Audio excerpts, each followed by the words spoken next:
Kicking off the list at number 10, dark dining.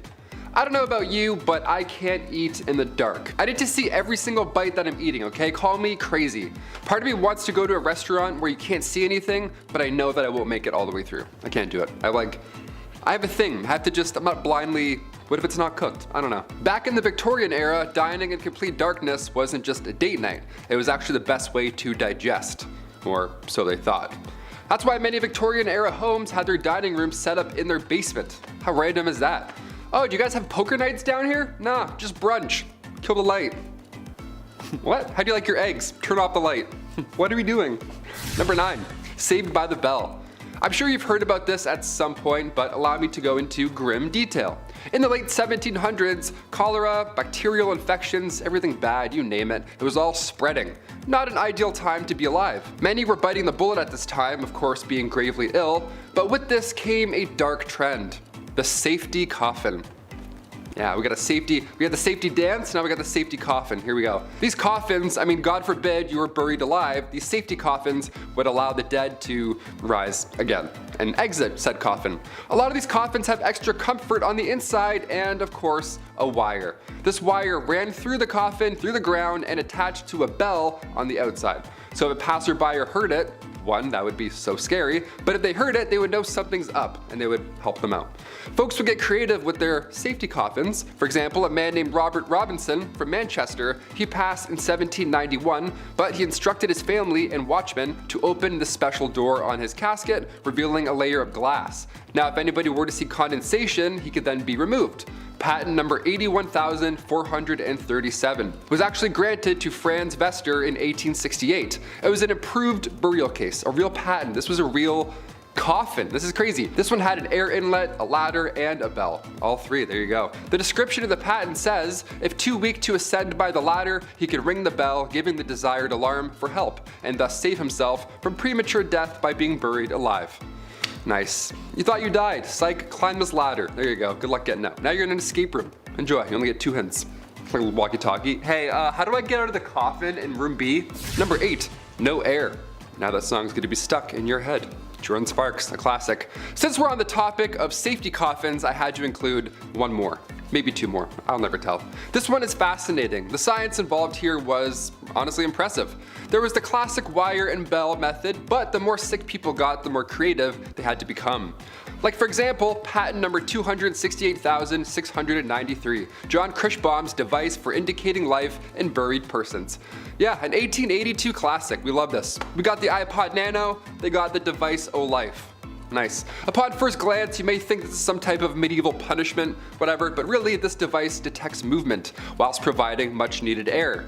Now you obviously can't have a hole in the ground or else rats will make your real demise much worse than suffocating, right? So John's device here, as per the disclosure details, is that if the person buried should come to life, a motion of his hands will turn the branches of the T-shaped pipe upon or near which his hands are placed. A marked scale on the side of the top indicates movement of the T, and air will then passively come down the pipe. Once sufficient time has passed to assure the person is dead, the device can be removed. Yeah, imagine waking up with this in your hands. I wouldn't be calm enough to turn it and then breathe in a passive amount of air. No way. There's nothing passive about waking up in a coffin. Number 7, bad hair day. Okay, you want it messed up? Let's do messed up. Hope you're not eating any food right now, especially not eating in the dark. 2 red flags.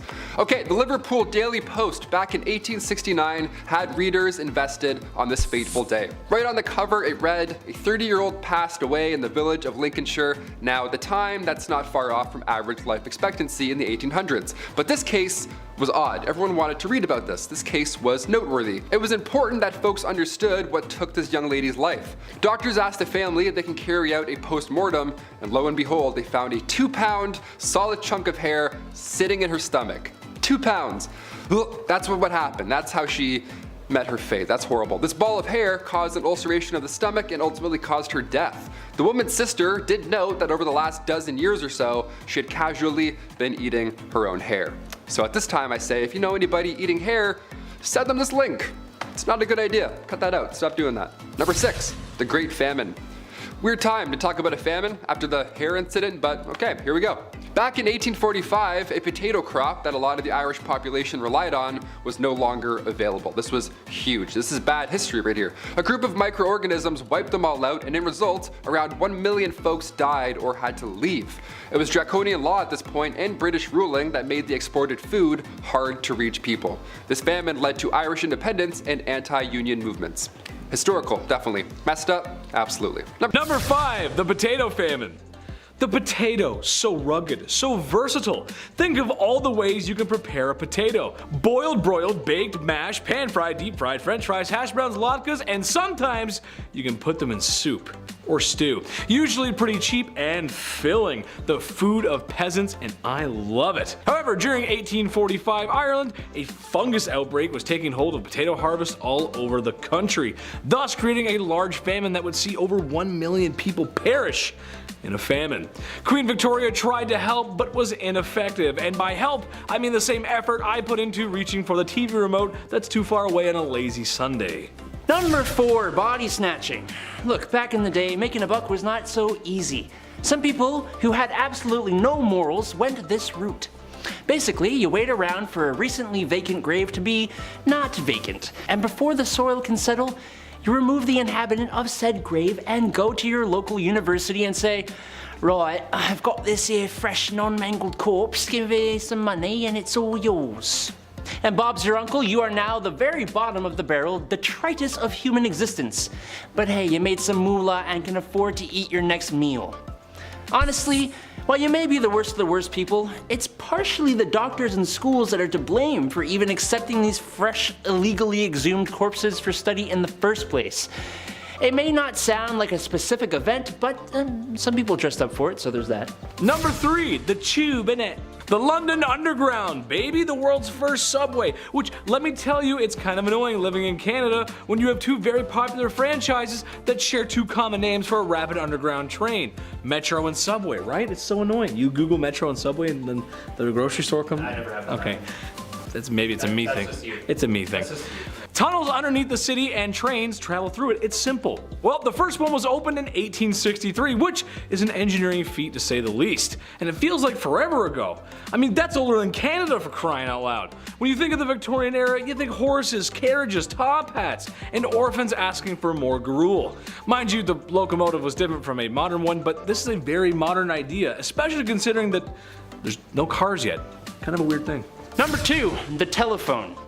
On March 7th, 1876, Scotsman Alexander Graham Bell got a patent for his invention of the telephone.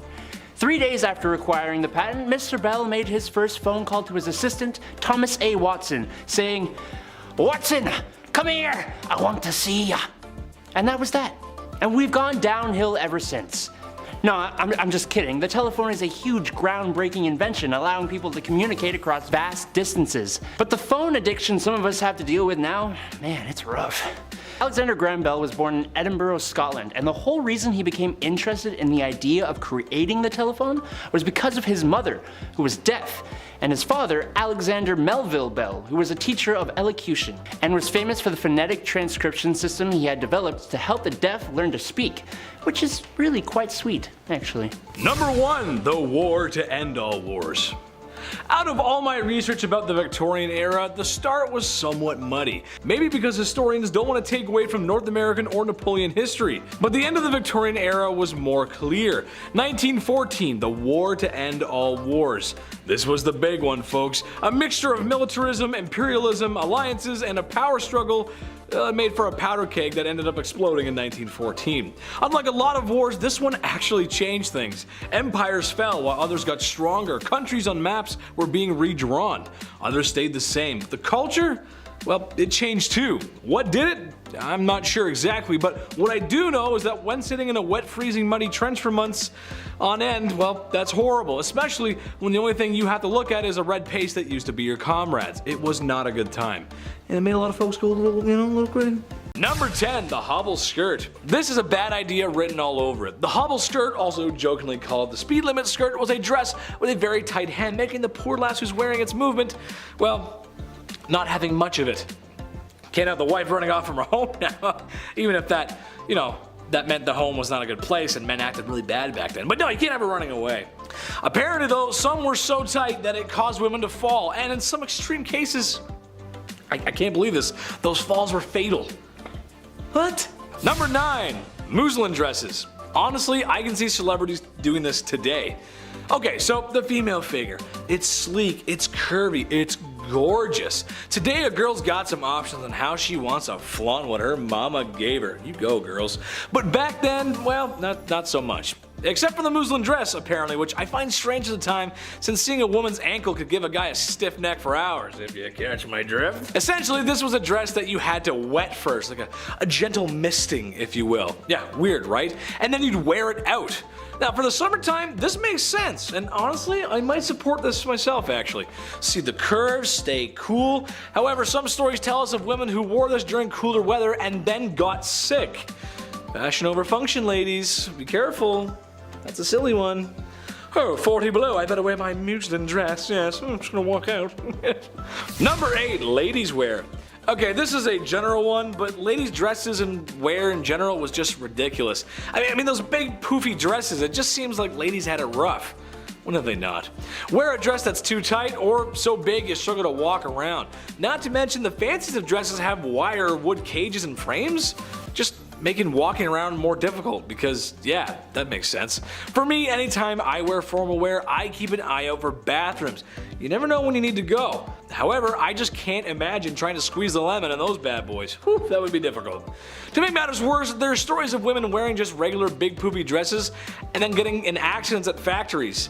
And yes, it was gruesome. And yes, they didn't make it out. And no, there's no movies about it. Stop asking. Number 7, pestilence fabrics.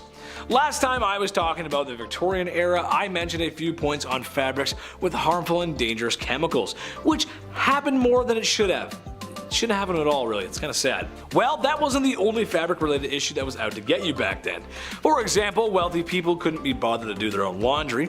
I hate doing laundry, I don't blame you. I'm not wealthy though. And sometimes would have them washed and taken away by launders who, well, wash clothes to the rest of the city. Being that clothes and washers themselves were poor, or that clothes were just mixed around regardless, that was an issue. There was a lot of sickness going around at the time and, well, it was contagious. A lot of times these sicknesses would cling to fabrics and when given back to their customers, well, they could very well come down whatever London was feeling at the time. It doesn't sound like a lot of fun. I think I'll just wear more of my dirty stuff. I'll just wear my underwear for 6 months straight. It was white when I bought it, not anymore, but it's okay. Number 6, lead. Here we go again. Lead, just lead in general. It was used in so much stuff. Seriously, it's scary. Especially because they knew it was harmful. It wasn't a secret, they knew. I was gonna pick one leaded item, but I couldn't. I mean, seriously, I know this is a list about fashion, but it was involved in some clothes making processes, it was in women's makeup, which that's also fashion, and it was in house paint, which I know that's not technically fashion, but it kinda is. Trust me, I used to mix paint before I was an internet comedian. I know the history of paint. Ask me your paint related questions in the comments below. I'm the guy you need to talk to. I mean, it was used in pipes too, and we drank out of those. It's just crazy. Now, it is one of those things that minor exposure to is fine, sure, but the thing was with fashion and beauty is that you probably would use said product every day, like the clothing or the makeup, and especially the makeup of the ladies. Lead poisoning symptoms include headaches, stomach pain, constipation, infertility, and memory loss. Yikes, that's not fun. We don't like that here. Number 5, bleach mask. Madame Rowley's toilet mask. Where do I begin with this one? It's kind of fun, kind of terrifying to look at. At first I thought this was a mask you had to wear to go to the bathroom, but no, that would have been a bit better, a bit cooler. Just a Jabberwocky mask for no reason. Compared to everything else on this list, I was like, sure, people would do that. Why not? A toilet mask was a natural beautifier for bleaching and preserving the skin. Even removing complexion imperfections. Yeah, all that happening under one Jason Goalie mask. What a treat. What a miracle, rather. You'd only have to wear it 3 times a week and then voila, you were beautiful. Turns out lead cosmetics pasted onto a mask and then onto your face 3 times a week, that was not beneficial for your health. Yeah, who knew, right? Smelled so healthy. We didn't end up looking younger, we ended up poisoning our faces all in the name of beauty. But just wait, it gets worse. Number 4. Toilet troubles.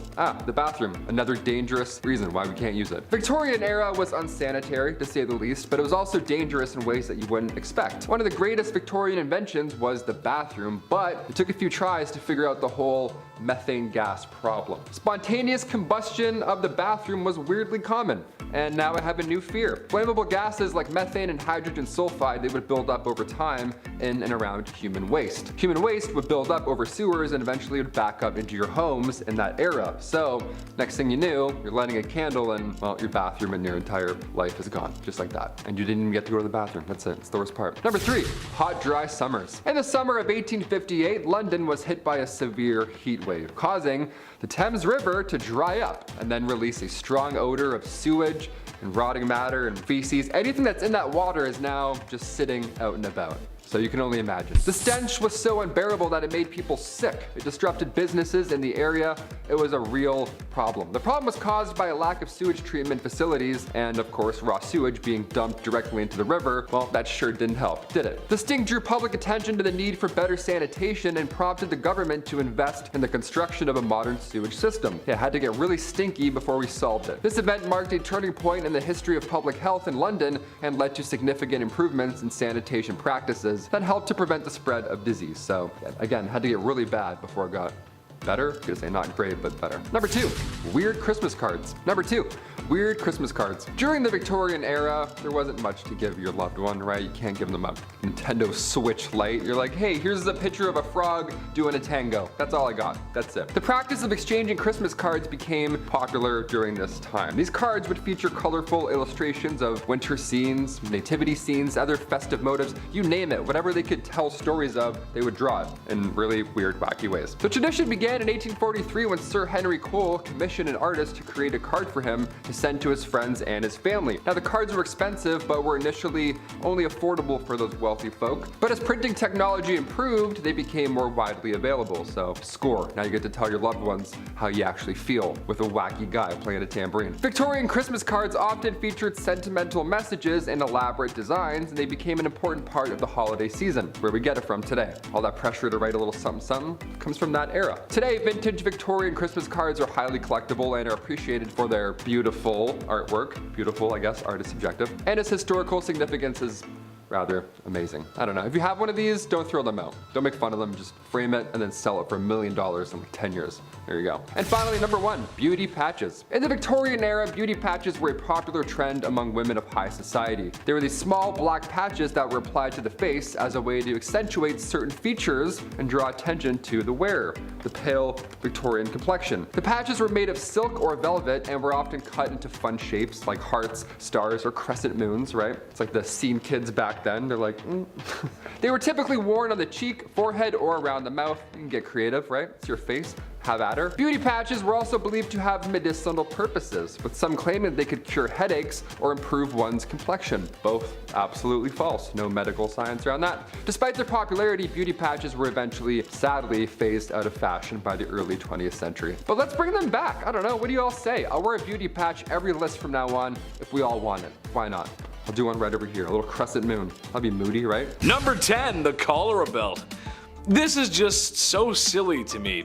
While the Victorian era seems like a long time ago, it's really only like 3 to 4 people ago. So yeah, your grandparents or maybe even your great-grandparents could have experienced a life like this.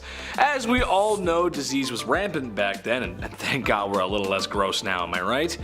Well, cholera was quite the tummy bug going around back then, causing upset stomach, indigestion, and the Oregon Trail's favorite, diarrhea. Ooh, no thanks.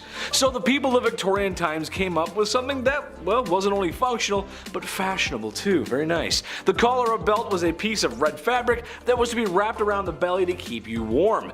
That's because people thought having a cold belly caused cholera. Because yeah, that's what gives you cholera. Yeah, for sure. Yeah. That's what does it. It's not. It's a sickness. It's a virus.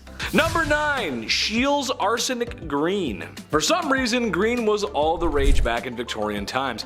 I'm not sure why. I'm personally not a fan of green, but except for the green screen. We love that. I know you guys can't see that, but I love the green screen. When I was a paint mixer, sometimes people would bring up the wildest colors for me to mix, and they weren't for art projects. They were for walls.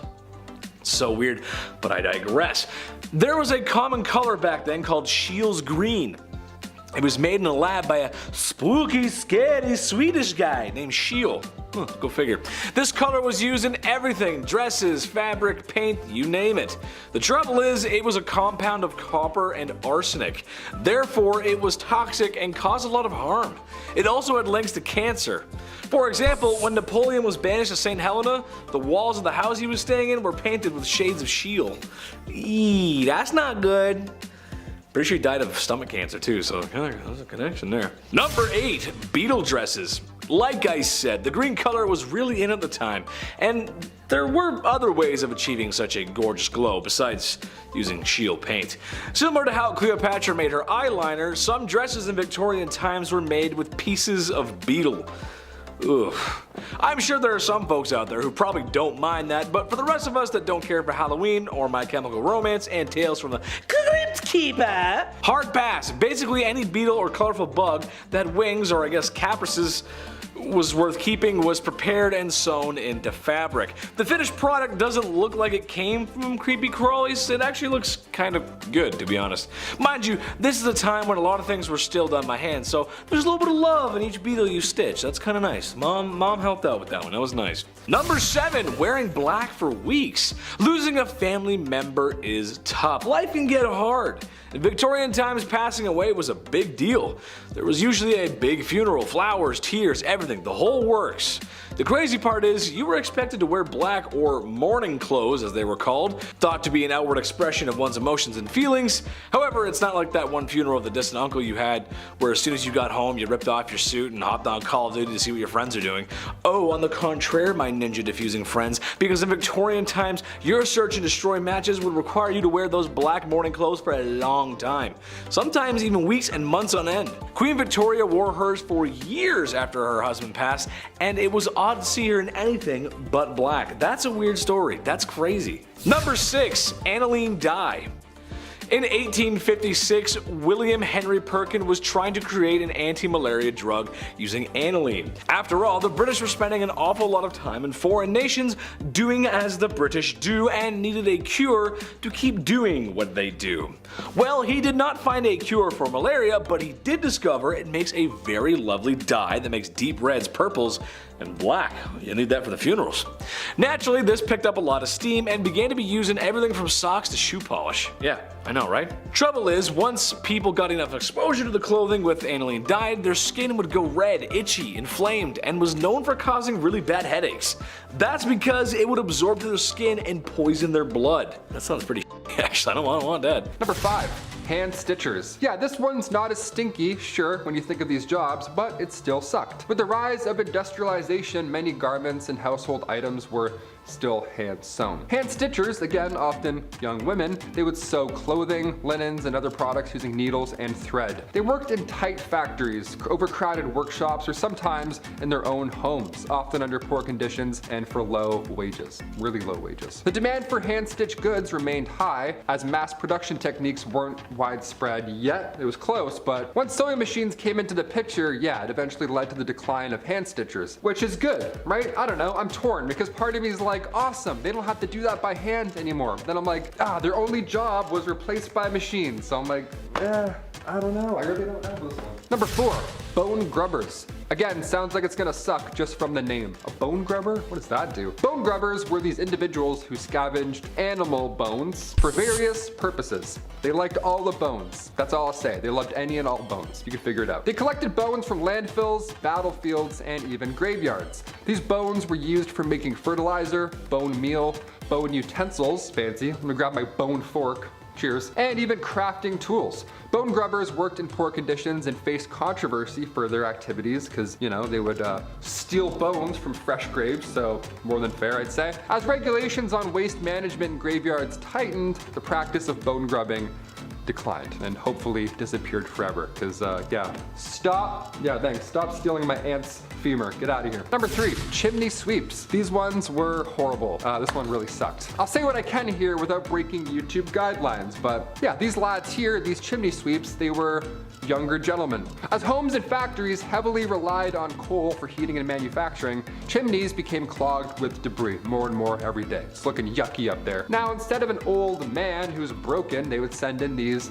again, young lads, quite young lads, all I'll say. The shorter the better, right? Get them up there. Chimney sweeps would climb up narrow and dark chimneys using brushes and scrapers to remove all this horrible buildup. It was really not a fun time. Yeah, that's really all I can say about it. The work was dangerous, it exposed them to toxic fumes, and the risk of getting stuck or falling, well, that surely didn't help. Eventually, thanks to public outcry and legislation, this job disappeared in the late 19th century. Although I remember cleaning my chimney when I was younger. I'm gonna call my dad after this list. Number 2, a tosher. Being afraid of rats and the dark, well, this is quite impressive to look back on. A tosher was a person who ventured into the dark and filthy underground sewer system in search of valuable items. Anything, really. I mean, we're down here, anything good. Anything that's not soft, we'll take it. Toshers would navigate the labyrinth tunnels armed with a long pole with a hook in hopes to retrieve anything of worth. Coins, discarded jewelry, again, pretty much any other valuable objects that may have been accidentally dropped or washed away. Now they have it. Now they often faced harsh, well, rather disgusting conditions, like for example, tons of human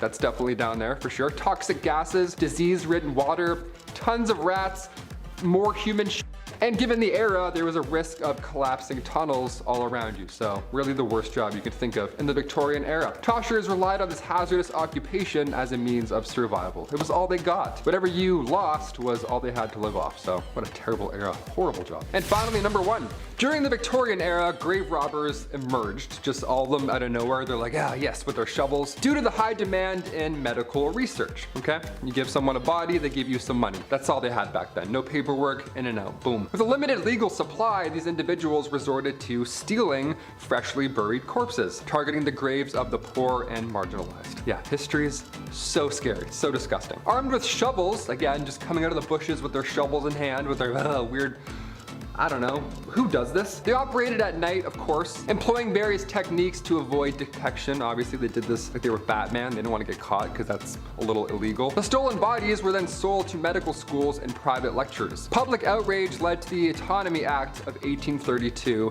Thank God this was passed. This is a really fun one here. This legalized the donation of unclaimed bodies to medical institutions and reduced the need for grave robbery and established a regulated source of supplies. Instead of dudes just finding random people buried in random places and then bringing them in.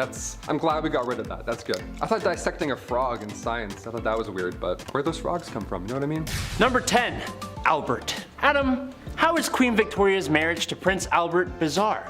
Well, my little honeybees, not to be a pessimist, but it's bizarre because they actually really did love each other. Be honest, how often do you think it occurred that people of royal or noble birth actually got to marry someone they genuinely loved? On February 10th, 1840, Queen Victoria married Prince Albert of Saxe-Coburg-Gotha, who, interestingly, was her first cousin, and who was actually kind of not the favorite of the British people who saw him as an outsider. As queen, she was the one to propose. Good for you, Queen. Literally. The couple stayed married for 21 years until Albert died of typhoid in 1861, and together, the couple had 9 children. 9. Even after his death, Queen Victoria continued to make ruling decisions based on the principle of what would Albert do? Such a nice way to start this heinous list. Number 9, Napoleonic Wars. Okay, a little bit of a stretch, but I would argue the Victorian era lasted from about 1814 to 1914. There's no specific date, but it could be classified around this time. The Napoleonic Wars were essentially world wars started by one man, the Corsican ogre. Hello. Imagine having the whole world against you. No, really, the whole world against you. Britain, Prussia, Russia, Austria, and sometimes Italy took part in the coalition wars, which were just part of Napoleon's story. Trust me, this dude was arrogant and he was the antagonist of the story. He's been labeled as the greatest tactician ever. When it was all said and done, he had rediscovered ancient Egypt, fought many battles, and managed to become emperor. And he got banished twice. 8. Mummy unwrapping parties. What is your favorite idea of a get-together? Let me know down below. I won't judge, I promise. Unless, of course, you say mummy unwrapping parties like some people in the Victorian era might have. Then I will indeed judge you. Thanks to the Napoleonic Wars making their way to Egypt, interest in the country was on the up and up. And while people have been buying mummies since the Elizabethan era, now these rich weirdos bought even more, bringing them back as souvenirs. Once they got to the homestead, they would almost instantly hold parties with all their rich friends where they would unwrap their mummies like a Christmas present. Congratulations! It's exactly what you thought it would be! A 5,000 or 6,000 year old decaying corpse that smells horrible. Why are rich people like this? I don't get it. Number 7. Fire Hazard Christmas. Like all families at Christmas, we all have our traditions. I'm a good boy all year, so Santa can bring me lots of gifts. Thanks, Santa. My family tradition is to watch the National Lampoon's Christmas Vacation every year. I love that movie. Adam, on the other hand, well, he's a bad boy, and he eats all the chocolate out of his advent calendar before it's time. Don't tell him I said anything though. I can't help it, I'm sorry. He's right there. However, one family Christmas tradition was quite popular back in Victorian times, oftentimes called Snapdragon. The basis of this game was to get a large bowl, fill it with dad's brandy, and drop some large raisins in said bowl. Next, get a candle or a match and light it up. Now that there's a large cauldron of flaming liquid and fireballs in your living room, now your objective is to try and knock the raisins out of the dish without getting burned. Fun for the whole family, why not? Just be mindful, that the whole house is made of wood and there's no fire alarms and there's no modern firefighting equipment and everyone's wearing long gowns and you get the point. Number 6. Maybe we were apes? November 24th, 1859 marks the day that none other than Charles Darwin published the famous and even infamous On the Origin of Species, presenting his theory of natural selection and questioning the theory of creation. Truly a great day in my opinion. Look, we can talk evolution versus creation in the comment, but there is no denying the evidence presented in On the Origin of Species had people turning heads and questioning everything they thought they knew. Its full title, On the Origin of Species by Means of Natural Selection or the Preservation of Favored Races in the Struggle for Life, kinda explains it, but basically, Charles' book gave us the idea that species evolve over generations through the process of natural selection, which he backed up with evidence from the Beagle expedition in the 1830s, which to my disappointment had nothing to do with the dog breed beagles. Number 5. The hobble skirt. Yeah, so when people can't get out of burning theaters, it's stuff like this to blame. Just from this 1910 headline alone, I'm glad we don't have hobble skirts anymore. The June 12, 1910 headline reads, "The hobble skirt is the latest freak in women's fashions." The latest freak. Skirts that are so tight around the ankle that locomotion is seriously impeded and speed is impossible. Nice. I'll take 2, debit. Doesn't that sound like a bad time? Why would anyone want this? Sounds like you're gonna be late for everything. French designer Paul Poirier made these to free the bust, to free the, have a lot of room in here, whilst shackling the legs. So you in turn you can't move. Just what you need to move around uneven stone roads, I guess. Love the practicality on this one, Paul, thanks. Despite how ridiculous and unsafe the hobble skirt looks and acts, only the wealthy could afford such a thing. Shoot! Oh man, must be nice. I'll just be over here wearing jeans like an idiot. Middle and lower class women wore skirts with slits or buttons so they could, actually walk around. Yeah, what fools. Oh, sorry, you want a button? I don't speak broke, sweetie.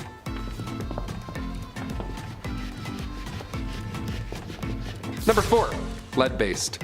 When I started here at the studio a year and a half ago, maybe 2 years, I was like, okay, I gotta put on face cream maybe. A lot of lights, a lot of HD. Time to get rid of these bags under my eyes finally. I don't know, maybe drink some water. See what happens. Finding a skincare routine of any sorts is easy now, dare I say. The lovely World Wide Web has our back. You can learn how to draw your eyebrows on while listening to true crime. It's wonderful where we are today. But the cosmetic game, back in the 18th century, not great. Turns out wasn't that great, not that safe. RuPaul's Drag Race would have been a lethal sport, know what I mean? Back in the 18th century, lead mixed with vinegar was often used to make your face look, more pale. The Victorian look, I guess, gotta have those veins pop out. A splash of sulfur for those freckles. Horrible idea. Queen Elizabeth I used cosmetics containing lead, mercury, and or arsenic, the same poison that took out George III and Napoleon Bonaparte, so not safe at all in any time period. In fact, arsenic was on the priority list of hazardous substances, and toxic metal exposure is still an issue we're facing in this era, let alone Victorian. Number 3, the Kensington system. This was horrible. Queen Victoria was brought up under the Kensington system, which if you haven't heard it before is Awful. I was grounded more often than not growing up, I'll admit, you know, I was the youngest of 3, so I tried some shady stuff every now and then, but this is another level. At least I could go to the washroom without supervision, you know what I mean? Yeah, buckle up. Victoria's mother, Duchess Victoria of Kent, she created this Kensington system to control her daughter. She literally isolated the child from friends, family members, anybody, everybody, you name it. Her mother would monitor her every action on top of this, including who she can see or speak to, if there were any of those people at some point. Victoria only had 2 playmates growing up her entire life. She had her half-sister, Princess Feodora of Leningen, and then the Duchess attendant, Sir John Conroy, his daughter, Victoria. I mean, I had like 4 friends growing up, you know, maybe 5 and a half, but this is just cruel. This is just unfair. Especially with a royalty too, you'd think you can have more things. No, less. She shared a room with her mother until she was a queen. That entire time, she literally couldn't walk down the hallway alone. Victoria has reflected on her childhood, and yeah, in case you're wondering, she hates John Conroy. She referred to him as a demon incarnate, so she's got the words. Number 2, arsenic dresses. If looks could kill, literally. You've heard of arsenic and old lace at some point, but what exactly are we talking about? Back in 1861, a poet by the name of Henry Wadsworth Longfellow, real name, his wife, Fanny, also real name, her dress caught on fire and her burns were so bad that of course she sadly didn't survive. But this was sadly common in Victorian days. Puffy dresses, open candles, as we heard earlier. These dresses back then, they were flammable as is, but some of them were made with literal poison. Some of them had arsenic made to have that like green look, like the real arsenic green look. It wasn't just in clothing either. Back in 1861, an artificial flower maker named Matilda Schurer used green arsenic laced powder, and her fingernails had turned green and green foam started coming out of her mouth, and it was just a horrible way to go out. Arsenic's not supposed to be inhaled, let alone worn. Although yeah, it did look nice for a hot minute. Not worth it. And finally, number 1, Queen Victoria's threats. Being the queen and all, and we're talking about the Victorian era, I figured we'd end with this one. Being the queen and all, a security team is always needed, and during her reign, there were multiple attempts to harm the young queen. The first attack was back in 1840. It was an 18-year-old man named Edward Oxford, and he fired towards the queen's carriage, but obviously and luckily missed. But when Edward was accused of high treason, he was actually found not guilty due to insanity. Then a couple years later, in 1842, it happened again. This time 2 men fired at her. They were found guilty. In 1849, her carriage was attacked by William Hamilton. In 1850, as the carriage was passing the gates of Buckingham Palace, Robert Pate, a retired soldier, ran up and hit her with his cane. Victoria was okay, thankfully, but of course, she was shook. Then again in 1842, 1849, and 1872, attempt after attempt. But then things got a little worse. If you haven't heard of Boy Jones or anything that happened here, I saved it for last because it's extremely unsettling. A teenager stalked the queen back in 1838 until 1841. Edward Jones, aka Boy Jones. This guy somehow managed to break into Buckingham Palace more than once. It was some Assassin's Creed type stuff. He just knew some back way, he climbed some window or whatever. The guy just knew a route in, so he would break in and would more often than not just hide under the queen's sofa. He would sit on her throne sometimes, and one of the worst things ever, he would go through her drawers and like go through her clothes and stuff. It was creepy. He would steal her clothes until eventually and thankfully he got caught. Of all the things you can do, of all the crimes you want to commit in the Victorian era, you're gonna go hide under a couch for 5 years? Okay, I'm glad he got caught, but just so weird. What a weird ending. Number 10, mummy unwrapping parties. This is, yeah, pretty disgusting right off the hop. During the Victorian era, there was a fascination with ancient Egypt and the practice of mummification, because they didn't have Netflix back then, so people gathered to do this. Mummy unwrapping parties were a popular social event where wealthy individuals, they would purchase mummies, and then gather with their friends and family to unwrap them, just slowly unwrapping a person. That's disgusting. These events were often held in the privacy of their own homes or museums and were viewed as a form of entertainment and education. Both, no. Definitely not for both. Guests would gather around the unwrapped mummy to inspect and marvel at the preserved body. However, these events were controversial as they were viewed as disrespectful and unethical by many and if not all people around them, as these mummies were often obtained through questionable means. Yeah, how does that guy end up in London? You know, a pharaoh is now in London? That makes no sense. For sure not where he died. Definitely not where he died. The trend eventually came to an end as archaeologists began to push for more, respectful treatments of ancient artifacts and real people and their remains. What kind of purge party is this? What are we doing here? Can we go home? Number 9, your skin can breathe. This, yeah, I don't know, we're all frogs. Little did I know. During this era, there was a widespread belief among scientists, like real scientists, that human skin could breathe. similar to how lungs inhale and exhale air. Yeah, we could breathe through our skin. That's a fun one. This theory was based on the idea that the skin has pores that allowed oxygen to be absorbed and carbon dioxide to then be expelled. As a result, some people would wear looser clothing and avoid tight corsets to allow their skin to, well, breathe more easily. Literally, to allow you to breathe more easily. That's so gross. However, this belief was eventually debunked as it became clear that the skin does not actually function like a set of lungs. Ha! Who knew? Not me, that's for sure. Nonetheless, the idea of skin breathing persisted in popular culture and language for many years after. You know, there were some believers that are like, no, our hands are breathing. You can breathe through our hands. Number 8, crotchless undergarments. While it may sound shocking, crotchless underwear was indeed a part of Victorian era fashion. It was most common for women, however, it wasn't intended to be scandalous in any way, shape, or form. Rather, it was a practical solution to the difficulties of wearing heavy petticoats and, well, corsets while still needing to use the restroom. Gotta undo a lot of stuff. At first you're like, this doesn't sound very good. Yeah, it makes quite practical, I guess, if you all have to wear 9 duvets as a dress. It's pretty practical. Though it may seem strange to modern sensibilities, crotchless underwear was a functional and necessary aspect of Victorian fashion. But it was also hiding a little secret. Number 7, hair. Hair everywhere. Yeah, legs, body, you couldn't see anything, so you didn't have to shave anything, right? That's it, problem solved. During the Victorian era, it was not common for women to shave their legs or their bodies at all. This hadn't been invented yet, I don't know. The concept of hair removal was considered inappropriate, actually, and it was considered to be associated with the lower class. Yeah, so keep it thick. Women's clothing at all time was designed to cover most and all of their bodies, which meant that their hair was usually not visible. Nice. Moreover, using razors or other hair removal methods was also considered too bold or even unhealthy back in this era. See these creams back in the Victorian era, they were quite unsanitary. It was one thing putting it on your face, but removing hair in tender other areas, that of course could lead to infections or other health problems. It wasn't until the 20th century that hair removal became more accepted and even popular, especially with the rise of shorter hemlines and more revealing clothing. Yeah, we'll shave it up a little bit, sure, why not? Number 6, lice everywhere. Lots of hair, therefore lots of lice. They go hand in hand.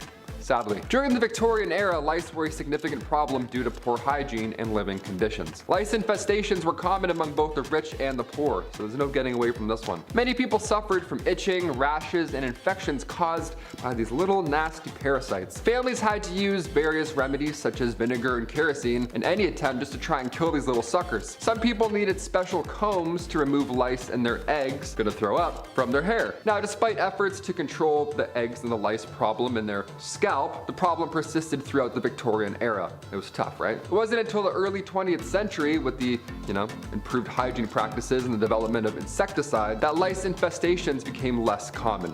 Yeah, we missed that. We were almost buggy in our hair. Close. Number 5, dresses too big. This is something I'm glad isn't a thing anymore. I'm not a person who likes to dress up. I'm a simple dude. Casual and comfortable is my forte. However uncomfortable wearing suits is, I like to think I clean up well. And I understand sometimes you gotta wear drip. It's just how life goes. Sometimes you gotta dress up. I just don't think people should be showing up to any formal events in cowboy boots and a popped collar shirt. I've known a few of those people. But what I'm really talking about here is the obtuse size of women's dresses and just the whole culture of women's fashion back then. It's just crazy. Large and overbearing dresses with enough material to use as blankets when you sleep. I know that couldn't have been fun. It's horrible. Especially with my sweat problem. A few hours in a suit and maybe a few beers later, and the first thing I'm trying to do is take the suit off. It gets tight and sweaty in there, and it's just a lot of material. It's just too much. And doorways, trying to get through doorway. Ugh. Forget about it. Number 4, fava beans. Well, after all that sweating and being around all that foulness, ladies needed to detox. How about a nice face mask made of beef? Yes, that's right. To keep their skin young and beautiful, they would drape a slice of beef over their face. Nothing like a little Hannibal Lecter before bedtime. Now, I hear you saying, well, Chad, that's not that bad. Okay, but think about this though. For the time period, that beef was probably yucky due to food processing practices of the time, and there's just no fridges. That means it was stinky. I hope it was at least winter before these ladies decided to beef up like that. This process of beef was supposed to rejuvenate the skin because beef contains some important vitamins for such. I can't recommend that. You just walk in with the beef and, hello darling, yes. Ugh, gross. Number 3, Hot Christmas. This is just so dumb. I'm just gonna go ahead and tell everyone at home right now not to do this, because I know some of you, and some of you are gonna be like, oh, thanks, Chetty, that's cool. No, don't do it. I'm a doctor, a lawyer, and a firefighter. Basically, this was a super fun game that felt like something out of Johnny Knoxville's head, not Victorian families gathering at Christmas. Basically, they would gather at Christmas to play a game called Snapdragon. You get a bowl of raisins and almonds, you pour some brandy in there, and maybe one out for your homie, and ignite the brandy. Once the bowl is on fire, the family will compete to see who can grab the flaming treats and eat them the fastest. Okay, second-degree burns are not how I want to spend my holiday season, and also, in a time before smoke alarms and a modern fire service, this sounds like a really bad time. Grandpa could lose it out of his hands. Drapes catch fire, the house burns down, probably the whole neighborhood. Just a bad idea. Also, I hate raisins, so setting them on fire? Yeah, I'm out. I don't like raisins. They're gross, dude. I don't like them. Number 2, crypt pics. Look, it's a part of life. It happens. You live, you love, and depending on how much your wife likes interior design, you probably have a sign hanging up like that in your home somewhere that says something like that. You know what I'm talking about. And after spending all that time in HomeSense, it's all over. Fade to black, cease to exist, the forever box. There's a whole process and respect in the undertaking business. The Victorian era had a strange tradition, however. How about taking photographs with the body of a family member who has recently passed on? Yeah, that's right, I know. I couldn't believe it, really. People would sit there for minutes taking photos of those who are no longer with us because the process of taking photos was not great. This isn't the digital age, after all. This is something that the crypt keeper would make you do. Keep them in the album or something. Just not for your everyday family, man. That's just weird. Yes, now we're going to take photos. Like, that's just weird, you know? It's just weird. It's weird. Number 1, Jack the Ripper. Listen, the women of Victorian London feared this guy. And how can you blame them? A terror that seemed to come from nowhere and could strike from anywhere. Humans unaliving other humans is nothing new, and it probably won't be old. It won't get old soon. This is what we do. It's kind of our thing. But this was the first modern serial unaliver. Jack the Ripper's identity has never been found. It's only been speculated, and some studies suggest that it has been revealed, but it's really hard to pinpoint something that happened that long ago. He was nasty and the crimes were awful. The photographs of the crime scene do not exactly follow today's media rules or decency, as it's really just horrible and it's just really messy and bloody and just gross.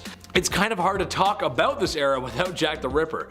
Women should feel safe at night no matter what era it is. That's right, ladies, I'm on your side. Number 10, rope makers. My arms are tired just thinking of this one already. Here we go. The Victorian era saw physically demanding work, especially, of course, in rope making factories. Today they have machines spin and get everything done in 6 seconds. Back then, you had to do it by hand. Their job involved the process of twisting these fibers again by hand, typically hemp or other materials, into these ropes using large manual machines. Now these workers would feed the fibers into the spinning machines, which required quite a tremendous amount of strength and stamina to operate these things in the first place. Then the repetitive motion of twisting the fibers into ropes, this took hours. This took tolls on their bodies, and of course this often led to strained or pulled muscles. It's like a tug of war, but that's your job forever. That's a nightmare. The job required precision and skill to ensure the ropes were properly formed and durable, because you know the town's construction sites were relying on these ropes to work. Nobody wants a lousy rope. I'm going rock climbing this weekend and I'm going to think of lousy rope when I'm at the top. Get all shaky. Number 9, asylum attendants. When the dancing plague happened, back then, city officials didn't call in medical experts, but instead they called in a band to play music while these convulsing victims danced. So when we think of mental health and how it was treated back in Victorian times and history, it's not so friendly, right? Not so comforting, that's for sure. Asylum assistants, okay, this was a job. They were responsible for managing individuals with mental illnesses, some of whom displayed violent or unpredictable behaviors. However, these attendants lacked proper support and training, which left them ill-equipped to handle such challenging circumstances. And in results, it was all bad. The attendants faced physical and emotional dangers, enduring aggressive outbursts, attacks, and the lack of training arguably made these distressing and unpredictable situations way worse. Asylum attendants were like, stop, what are you doing? It's like, that doesn't help. That's not how we do things. These attendants also worked long hours in overcrowded and understaffed facilities, making their job mentally and physically draining. The conditions they faced highlight the significant shortcomings and neglect in mental health care during the Victorian era. Yeah, they call them like mental asylums. You're like, can we change this up? Why is it so scary? Number 8, matchstick dippers. Just sounds dangerous right off the hop. I don't know why I'm doing this. I don't know why matchsticks are this big all of a sudden. Matchstick dippers. Just sounds dangerous right off the hop. Dipping a matchstick, what's gonna happen here? Matchstick dippers, these folks would often dip wooden sticks into a mixture of phosphorus and other chemicals to create matches. Someone's gotta do it, and back then they did it in a very dangerous way. Process of coating the sticks in the phosphorus mixture exposed workers to toxic fumes and harmful substances. Prolonged exposure to phosphorus led to a condition known as phossy jaw, which caused excruciating pain and disfigurement of the jawbone. Phossy jaw. They should make it sound less fun maybe, I don't know. Matchstick dippers, predominantly young women, suffered from serious health issues, including bone deterioration and necrosis. Furthermore, the work environment was loaded with fire hazards, of course, as phosphorus is highly flammable, science. The combination of toxic substances, long working hours, and the risk of factory fires every minute of every day made matchstick dipping a very dangerous, life-threatening occupation during this time. Even now, I'm like, I don't want to be anywhere near any phosphorus. Thank you. Number 7, crossing sweepers. Back in the Victorian era, crossing sweepers were these individuals who earned a living by sweeping and clearing the streets for pedestrians to cross, right? Today we have the big scary thing with wheels, the big scary Decepticon looking truck that goes by and blows debris into your eyes with the spinning brushes. In the olden days, that was done by hand, just one dude. Streets during this time were often dirty and filled with mud, horse and other debris, just everything bad was on the streets. Crossing sweepers used brooms and brushes to create a clear path. And in return, they would ask you for a small tip or payment from those who used their services. They're like, here, I cleared literal for you. How about $1? Thanks. They were especially common in urban areas where foot traffic was high, like downtown. Crossing sweepers were quite young. They were, you know, really young, if I can say that, if you get where I'm going there. And they relied on filthy streets as a mean to survive. So what a horrible scenario. Number 6, human alarm clocks. Halfway through, we'll get a little fun, then we'll get back to the weird stuff. Human alarm clocks, also known as knocker-ups or knocker-uppers, which sounds a little different nowadays, so we'll go with human alarm clock. One of the weirdest jobs ever. I kind of wish this was still a thing. I don't know, I'd apply in a heartbeat. Knockers, knocker-ups, these guys, they single-handedly provided a unique wake-up service during the Victorian era for phones and clocks and all that helpful stuff. Before the widespread availability of alarm clocks, especially among the working class, everybody who had places to be, well, a knocker-up has your back. He'd come and smack your window 6 times and then run off into the woods. What a great job. I kind of want this job. They would use long sticks or poles, whatever, just to tap your bedroom windows. Tap your windows and scare you awake. That often works. Shoot out of bed every morning. That's great. Think someone's breaking into your house. These individuals were typically paid a small fee for their services, which is wild considering what they're doing. Knocker-ups played a crucial role in the industrial areas. With the rise of affordable alarm clocks, the need for these guys sadly disappeared. But you know what? Let's bring it back. Let's get rid of alarm clocks. They're all scary. Get these guys to come and tap on your window. Hey, you have work, get out. You're like, thanks sir, please get out. In 5th place, we have job inequality. Come on, it's not enough to pay women less. We gotta give them the crappier jobs as well. The lowest paying jobs available to working class London women were matchbox making and sorting rags in a rag factory, where flea and lice-ridden rags were to be sorted to be pulped for manufacturing paper. Needlework was the single largest paid occupation for women working from home, but the work paid little, and women often had to rent sewing machines if they could not purchase them. So where's that money going? These home manufacturing industries became known as sweated industries. The Select Committee of the House of Commons defined sweated industries in 1890 as work carried on for inadequate wages and for excessive hours in unsanitary conditions. Wow, I'm shocked. By 1906, such workers earned about a penny an hour. In 4th place, we have limitations on hobbies. Yep. Because controlling a woman's body, work, and forcing her to run a household and reproduce wasn't enough. Nah. Women's physical activity was a cause of concern at the highest levels of academic research during this time. Sadly, here in Canada, physicians debated the appropriateness of women using bicycles. Remember that purity culture I mentioned a moment ago? Yeah, here we go again. A series of letters published in the Dominion Medical Monthly and Ontario Medical Journal in 1896 expressed concern that women seated on a bicycle seat could have an organ. Oh no. Fearful of unleashing and creating a nation of oversexed females, some physicians urged colleagues to encourage women to give up modern dangers and continue to pursue traditional leisure pursuits. Seriously? However, not all medical colleagues were convinced of the link between cycling and and this debate on women's leisure activities continued well into the 20th century. In the early part of the 19th century, it was believed that physical activity was dangerous and inappropriate for women. Girls were taught to reserve their delicate health for the express purpose of birthing healthy children, and one of these considered benefits of the corset was to restrict respiration. Don't worry, I'll get back to corset hill and myths in just a moment. Furthermore, the physiological differences between the sexes helped to reinforce the societal inequality. An anonymous female writer was able to contend that women were not intended to fill male roles because women are, as a rule, physically smaller and weaker than men. Their brain is much lighter, and they are in every way unfitted for the same amount of bodily or mental labor that men are able to undertake.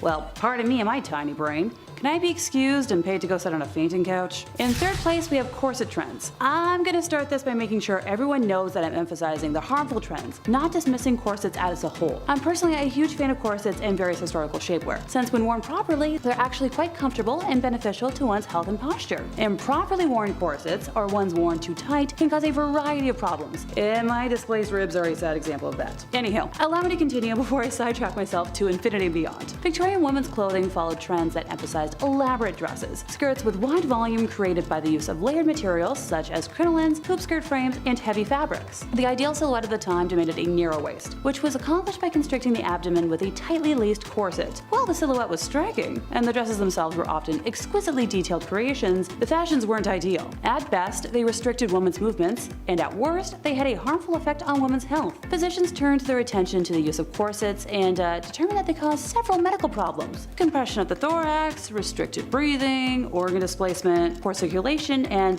prolapsed uterus. Oh no, can't harm that baby-making factory. Articles advocating the reform of women's clothing by the British National Health Society, the Ladies' Dress Association, and the Rational Dress Society were reprinted in the Canada Lancet, Canada's medical journal. Nowadays, corsets are a choice, not a necessity, and I often prefer them over the more popular underwire bra. In second place, we have Magdalene Asylums. So Magdalene Asylums, also known as Magdalene Laundries, were initially Protestant, but later mostly Roman Catholic institutions that operated from the 18th to the late 20th centuries to house fallen women. The institutions were named after the biblical figure Mary Magdalene, who in earlier centuries characterized as a reformed lady of the night. The term referred to female sexual promiscuity or work in undesirable fields, young women who became pregnant outside of marriage, or young women who just didn't have familial support. They were required to work without pay. Apart from meager food provisions, the institutions operated large commercial laundries, serving customers outside of their bases. Many of these laundries were effectively operated as penitentiary workhouses. The strict regimes of the institutions were often more severe than those found in prisons. This contradicted the perceived outlook that they were meant to help women, as opposed to punishing them. The last one known closed only in 1996, which is a year before I was born, so they went on for way too long. In our first place, we have Woman of the Night. During the Victorian age, women selling their bodies was a wide-scale problem in Britain. The very essence of it went against every moral value that was promoted during this time. Values such as, chastity, prudence, and grace were dismissed and disregarded by fallen women. These women were led into this line of work for varying reasons, the most prominent being, social and economic concerns. Upon entering into this world, there were several different avenues that could be taken by women, including military encampments, brothels, and street walking. The number of women participating in this trade during the Victorian age was staggeringly high. Although London police reports recorded that there were approximately 8,600 women of the night known to them, it has been suggested that the true number during this time was closer to 80,000. As a result, concerns were raised, and the prominence led to several government acts. Goodness forbid a woman try and make money for herself on her own terms through selling something that would already be part of a dowry. This act would allow women to barter within the marketplace without influence of men who would often take their earnings in goods. And that brings us to the end of our list, and I'm sure you can see the smoke pouring out of my ears. Oh gosh, what a scandal. I've been talking about women's undergarments, sexuality, and been paid to do so. I'm definitely a modern gal, and a queer one who is very happy to be living in the time I'm currently in. Sure, things are far from perfect, but I have rights over my body, and marriage is a choice, not a living. Number 10 is chloroform the hiccups away. Nowadays we know a nasty case of hiccups is curable by just holding your breath or chugging a bunch of water. But if this was 1899, you'd be prescribed chloroform. Known by many as the mysterious liquid on the rag placed over someone's face to make them faint in many period pieces or cartoons, chloroform gained popularity after Queen Victoria demanded its usage during her labor in 1853, after having been denied it in her previous labors. By taking these lengths to reduce the annoyance of hiccups, your vital organs may pay a steep price. Chloroform has the potential to damage the nervous system, lungs, and trachea, as well as the liver and kidney when exposed long term. This is just one of many medical remedies that we'll be covering from the first Merrick Manual of Diagnosing diagnosis and therapy. The oldest continuously published English language medical textbook. All the quack treatments in our list today used to be found in this mass encyclopedia. For instance, number 9 in our countdown is smoke inhalation for asthma and other lung conditions. This may be one of the more counterintuitive remedies on our list, as it's easy to see now that smoke is not beneficial for asthma at all. Through the late 19th and into the next, however, inhaling smoke or smoke, as well as stramonium, a hallucination-inducing nightshade, as well as lobelia, known for its sedative properties, were popular treatments for asthmatics. Asthma is caused when your airways can narrow or swell while producing excess mucus. Smoking, meanwhile, has been shown to eventually reduce the number of cilia, the lungs' filaments which help transport mucus into the lungs, which only leads to the worsening of asthma symptoms. This wasn't the only weird tobacco smoke belief, however. In 1872, an English newspaper talked of tobacco smoke enemas, which even reported that hundreds of lives might have been spared by the tobacco smoke enema. Okay. Weird enough. Plasters, no, not the British word for band-aids, is number 8. This medical treatment was said to have sucked the badness out of a person. They were like a nicotine patch made up of a thin layer sheet of wax as well as leather, and it was able to stick onto the skin. In the wax there were remedies such as lead, opium, frankincense, tobacco, etc. This mix would be applied while still warm to ensure the adhesion of the plaster. Plasters were sold to anyone of any age and came in many different shapes and sizes so that they may be applied to different areas.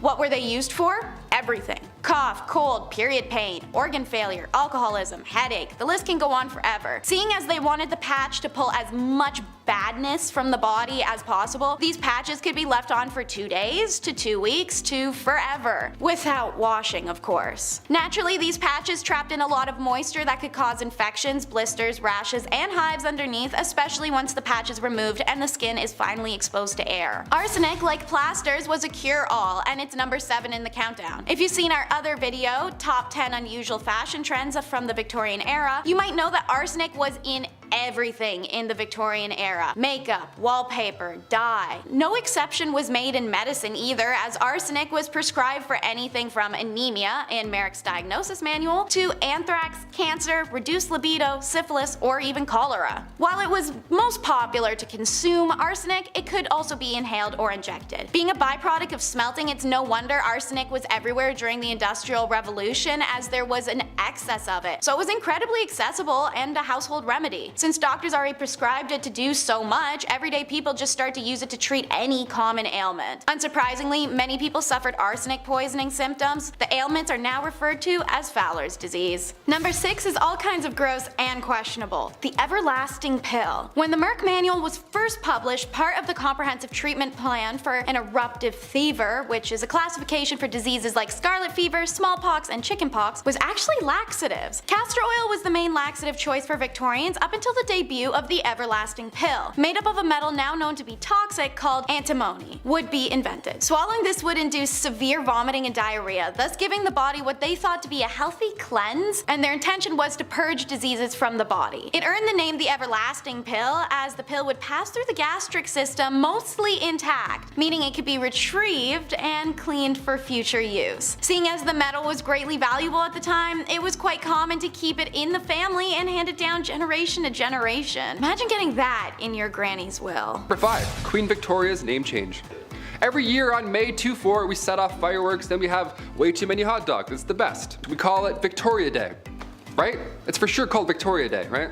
Well, back in 1819, Victoria was christened in an almost private ceremony. It was small, obviously. Victoria's uncle only let a few people attend. Like I mentioned in part 1, she had an isolated childhood with the whole Kensington system. That was no way to live. But even the day she was christened, trouble awaited. Her name was Alexandrina Victoria, and at the time, the name Victoria was not regal. It was of French origin, almost an odd name to have at the time, so she was immediately advised to change her name to something more traditional. But as our calendars can definitely confirm, she said, nope, I'm good. Victoria Day. Yeah, it's definitely Victoria Day. Number 4, tattoos. I only have the one tattoo, but I've always wanted more. Just not so good with needles, you know? I got my eyebrow pierced and I fainted. It's a fun fact, I have a little scar there. Not great with needles. Some of the designs are so beautiful on tattoos, the amount of pain you all sit through, I'm impressed, honestly, mad respect. The tattoo craze really took off once Queen Victoria's son, the Prince of Wales, he went and visited Jerusalem, and of course he saw copious amounts of body art and was inspired. Inspired, we'll say, yeah. So upon his return, he was all about ink at this point. And the Prince of Wales, well, if he has a sleeve, well then maybe I can have a sleeve, right? What's going on? It wasn't a sleeve, really. It was a cross. The prince got a tattoo of a cross in homage to the Crusades. So if you're gonna try and convince your parents to let you get a tattoo, just, tell them the Prince of Wales did, right? You're just trying to be a royal. Number 3, Gym Day. Believe it or not, there were around 200 gyms across Europe during Victorian times. Yeah, just like 6 good lives. You're like, what's this about? Even Victorian dudes skipped leg day. How great is that? Okay, it's not just you. These gyms weren't bright, they weren't open, they weren't well ventilated, they weren't motivating, and definitely not safe. None of those, definitely not. No, Victorian gyms were reserved for the upper class, obviously. Grab your pocket watch and blazer, Ezekiel. We're doing squats today. These machines also were not ideal. They were designed as antiques first rather than their purpose. Also, half of these look like saw traps. Like, are you kidding me? No way I'd bend my arm around any of these devices. No way. All those wooden wheels? No. I'll stay weak and brittle. Thank you. Number 2, ghost photography. Had to look back. I don't like talking about ghosts. As if the reanimated corpses coming back to life while they were ringing a bell wasn't scary enough. Yeah, let's talk about 1800s ghost photography. The camera was a hot new invention at this time, so tales of ghosts and spirits were now easily believed. Yeah, obviously, when you have a photo of a see-through woman, you're like, that's pretty terrifying. A big name in the ghost game was a man named William Thomas Stead. He was born in 1849, and Stead was the son of a Congregationalist minister, and at the age of 22 he was appointed as editor of Northern Echo, which was a regional newspaper in Darlington. So far, so good. This British medium, Richard Borsonol, featured a photo of W.T. Stead and a real spirit. Yeah, imagine that. Imagine a day where somebody being awarded the Nobel Peace Prize also poses for photo ops with ghosts. You're like, do we believe all of this or none of this? What's going on? This is so scary. And finally, number 1, music for eternity. Before we wrap up this wild part 2, I had to include perhaps one of the creepiest patents of all time. Patent numero 9,222,059. Yeah, the number is going a little bit higher. This one got me thinking. I wanted to end this video off on this note. I like this idea. Maybe, I don't know yet.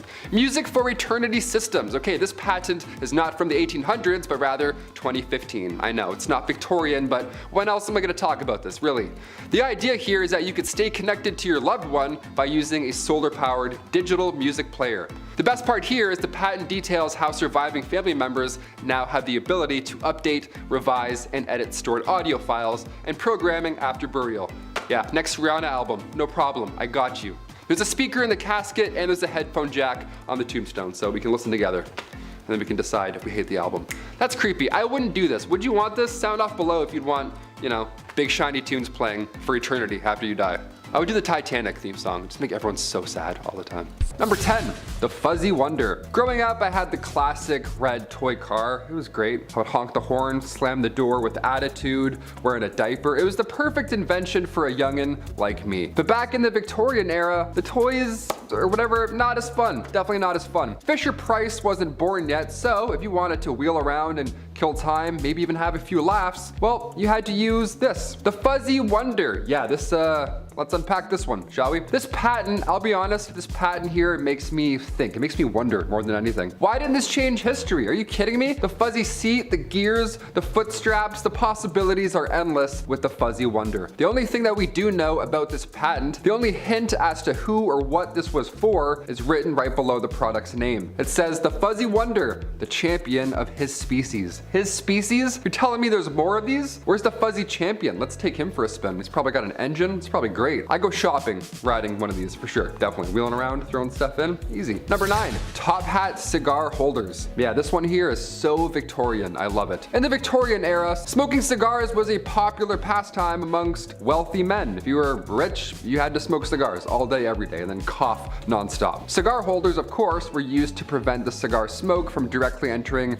the smoker's mouth and to keep the cigar cool and on your persons. There were various types of cigar holders during the Victorian era, ranging from simple wooden or metal tubes to more elaborate designs made of ivory, silver, or sometimes gold, fancy schmancy. Some holders were designed to be attached at the end of a walking stick, while others could be worn as a pendant on a chain, or in this case, for some reason, a top hat. Yeah, why is there smoke coming from that man's head? I wonder if he's okay. Oh, he's just bad. That's cool. My mistake, sir. Continue on with your Victorian cigar stroll. Yeah, people's heads were smoking. They would keep all of them lit on their top hat. What a weird place to hold them. Cigar holders were often personalized with the owner's initials or family crest, and they were considered a status symbol, although it looked ridiculous on a top hat. This was a way to flex your wealth, you know what I mean? There were no broke boys walking around with top hats. No way. Or cigar holders on said top hats. No way, that's insane. That's a lot of weight on a hat. I'd be doing this a lot. Number 8, the fork and knife cleaner. In theory, in the Victorian era, this one sounds great, but it also seems like way more effort than just hand washing,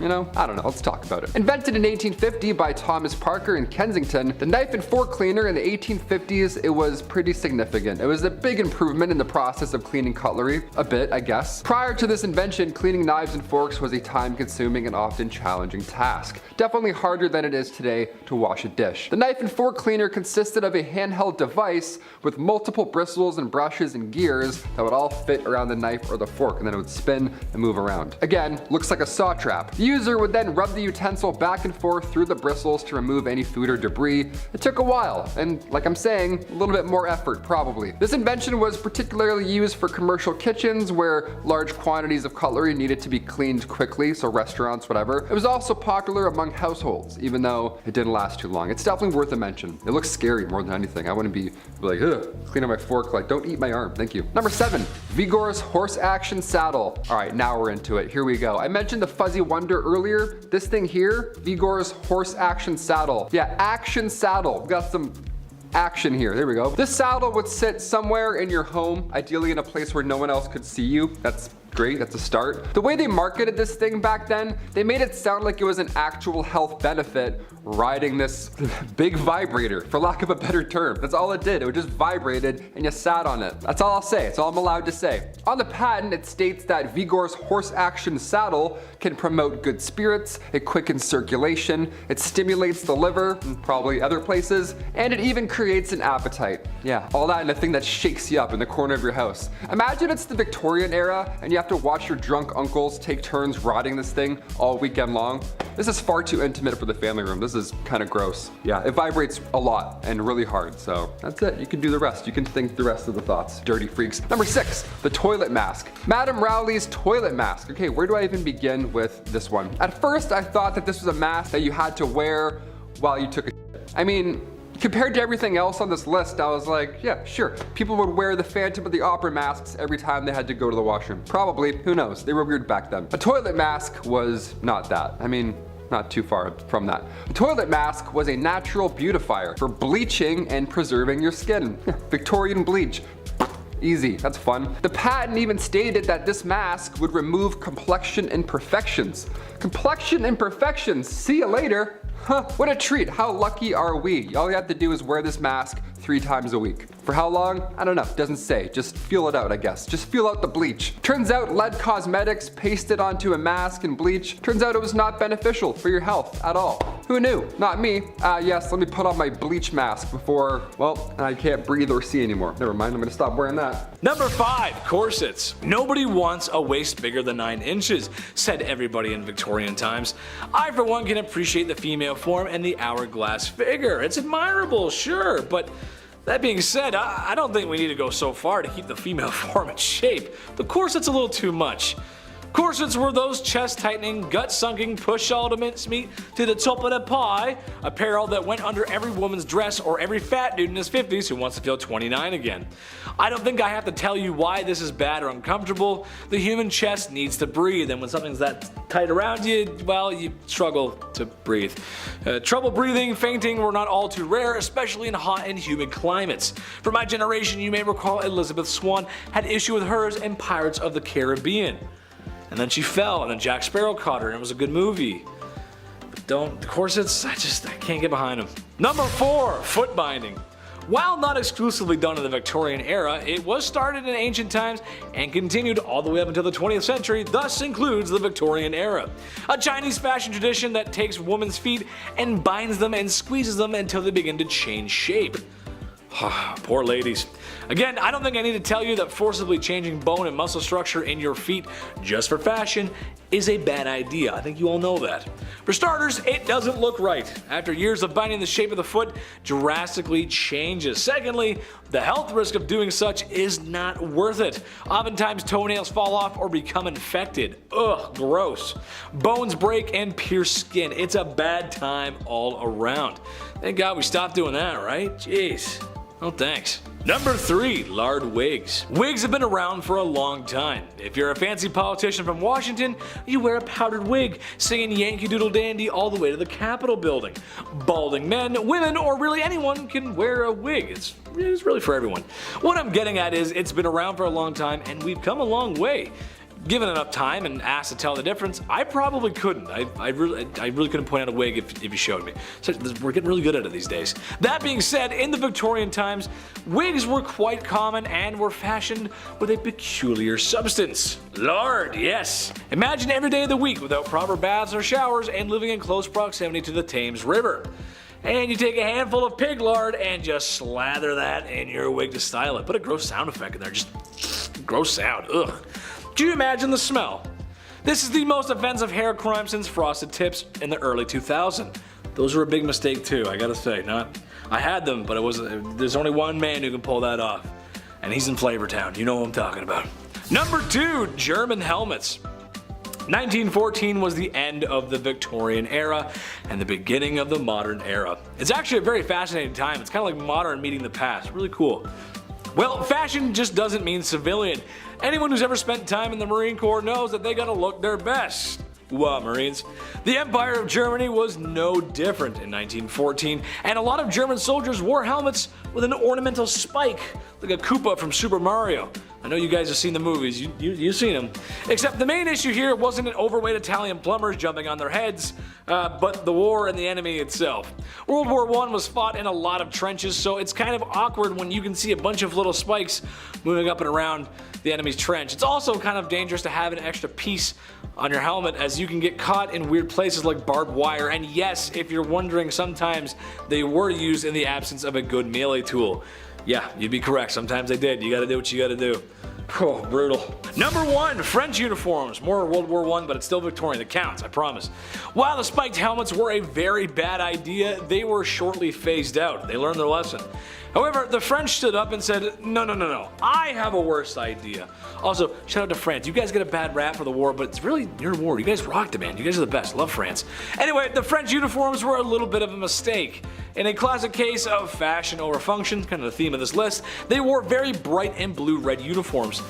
Now, I don't know if you've noticed, but bright blue doesn't exactly blend into an environment, thus it made French soldiers a very easy target. Everything's like gray, black, and brown, and you're just wearing bright blue and red pants? Yeah, you're not gonna make it far, Chief. In 10th place, we have loss of rights under marriage. Under English common law, a married woman lost her legal independence, she could not enter contracts or sue, and her property and obligations were mostly subsumed by those of her husband, the couple becoming a single legal entity. In less legalese, any property she might have had in her name, be it through a family holdings or being, signed over, became her husband's and not hers the moment she signed her marriage license.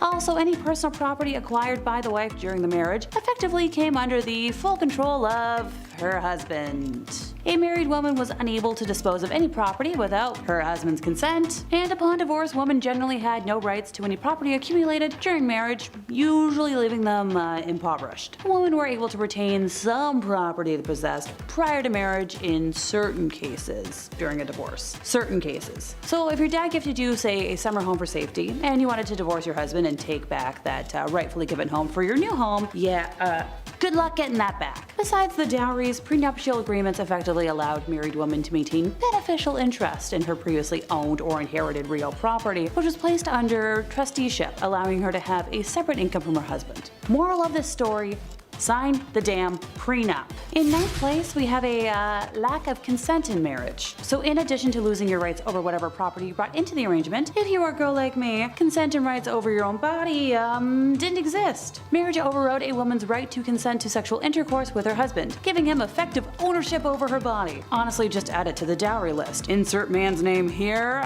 is to be gifted however many gold coins, couple of cows, the right to my land, and the rights to do what he pleases with my body. Am I ever glad I live in today's day and age who have the right to look at that and say, absolutely not? Women were expected to have sex with only one man, her husband. Just imagine a husband for me here, okay? On the flip side, it was acceptable for men to have multiple partners in their life. Some husbands had lengthy affairs with other women, while their wives stayed with their husbands because divorce wasn't always an option. But if a woman had sexual contact with another man, she was seen as ruined or fallen and considered to have violated the marriage. Yeah, gotta love a double standard. Victorian literature and art was full of examples of women paying dearly for straying from moral expectations. Adulteresses met tragic ends in novels, including the ones by, great writers such as Tolstoy, Flaubert, or Thomas Hardy, as opposed to the modern possibility of happiness and fulfillment from adultery. While some writers and artists showed sympathy towards women's subjugation to this double standard, some works were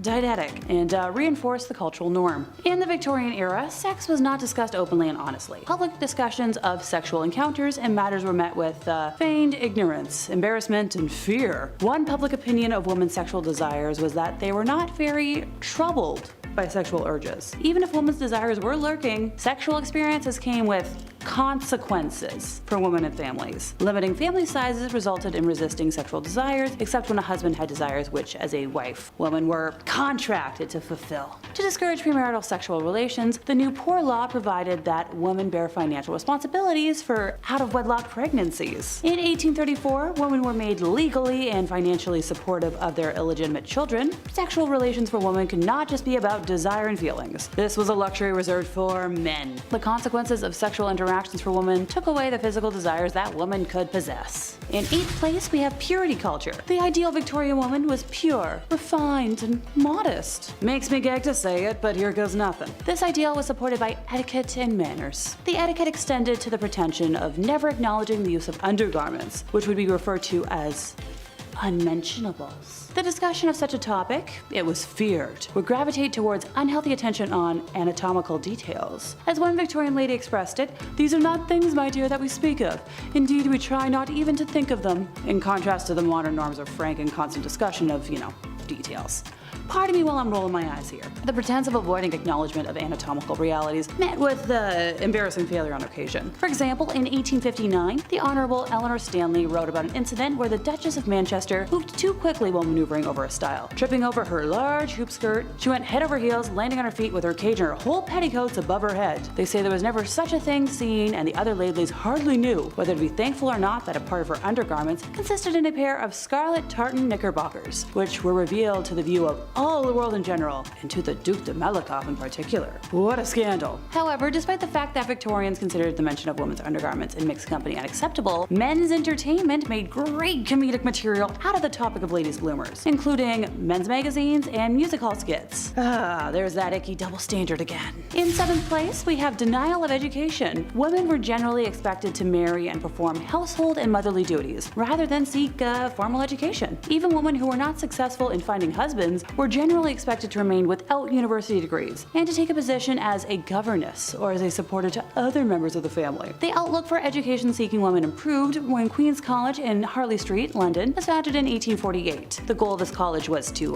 provide governesses with a marketable education, because, gotta have a governess. Later, the Cheltenham Ladies' College and other girls' public schools were founded, increasing educational opportunities for women's education and leading eventually to the development of the National Union of Women's Suffrage Societies in 1887. I'm great at entertaining the spawn of others, but I promise you all that I'm not someone you want as a mom or a teacher.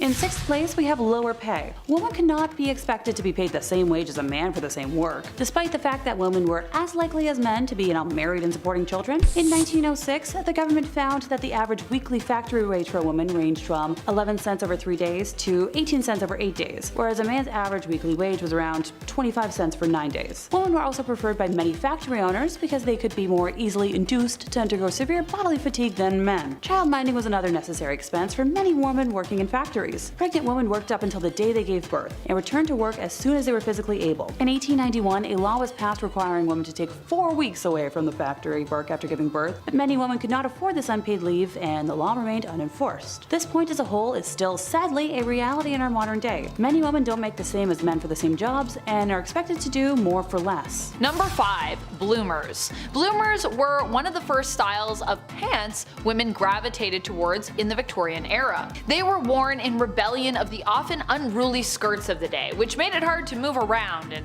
well, honestly probably do anything. Female cyclists instead preferred to wear bloomers, causing much scandal as people felt it was improper for women to dress so masculinely. How dare you. Basically, bloomers are like more floofy pants is how I would describe them, and people felt that pants should be reserved for men to wear. Even the floofy ones. They were like, women can't have any pants, not even floofy pants. I gotta say, I would totally rock some Victorian era bloomers and be causing all the scandals myself if I were around back then. They definitely look more comfy than pretty much almost everything else women were wearing. The bloomers got their name from a prominent American feminist of the time, Amelia Bloomer, though she herself did not invent them, but she was a person that basically spoke out and was like, why can't women wear pants? Although Amelia Bloomer did fight hard for women's rights, she herself is not someone I believe we should just straight up glorify, to be clear. She also said some pretty terrible things about Native Americans, and she also seemed to be content with civilians taking the law into their own hands and literally hanging people deemed undesirable in their community, so it's a big yikes from me. Number 4. Corset. Corsets didn't originate in the Victorian era, but they definitely became iconic in regards to the fashion of that time period. That's because slim waists, they came back into fashion, baby. They also became iconic for the fact that they were causing great damage to the people wearing them. While I too do love to don a corset from time to time, it is important to make sure that you don't push it when you're wearing them, and it's important to remember that this extreme form of shapewear literally has a history of moving people's insides around as a result of wearing them daily or even just regularly. Honestly, even me wearing it every now and then is not good for you. Just corsets aren't good for you. So even just wearing a corset, you know, every now and then, it's not good. Probably shouldn't do it. I probably shouldn't do it, but am I gonna do it? Yeah, probably. And even back in the Victorian era when they were trending again, we knew that corsets were bad for you. And it made this item quite the risque one, despite it at the time being coveted and widely used by many out there. That was actually like even a topic back then. People were like, shouldn't people be wearing these? This seems dangerous. Number 3, flashing. Some ankle. Can't see it on camera. I can't show it to you because it'd be too scandalous. So scandalous. As silly as this sounds now, especially with it being summer right now, as I'm talking about this, a time when being underdressed is really just being comfortable. This was, in fact, a huge thing in the Victorian era. Women were often covered head to toe from the top of the neck all the way down to the ankles. It was common for women to even wear multiple long skirts and stockings in an attempt to just fully cover their legs and ankles. So those who decided to flash a little bit of ankle with their fashion choices, woo! They were considered quite risque. Number 2, hoop skirts. As deadly as they were definitely fashionable during part of the Victorian era. The hoop skirt, also known as caged crinoline, was a type of skirt that was built like a cage. There's various different ones which were made out of different materials, but the idea is it's literally a big hoop cage that you wear and then you put a dress over top of that, or a skirt over top of that. The idea was to add volume to the bottom of your outfit, which would also help to make your waist look even slimmer. Something that was very fashionable back in the day and something still coveted by many in regards to modern beauty standards today. Hoop skirts though were deadly because you would often misjudge the size of your skirt, which could cause all kinds of accidents. Also, many of the materials used to build the hoop skirts and dresses that went over top were very flammable. Many people died from catching fire or getting their skirts caught in machinery or even carriage wheels. So yeah, don't wear a hoop skirt if you have to do anything or be near flames.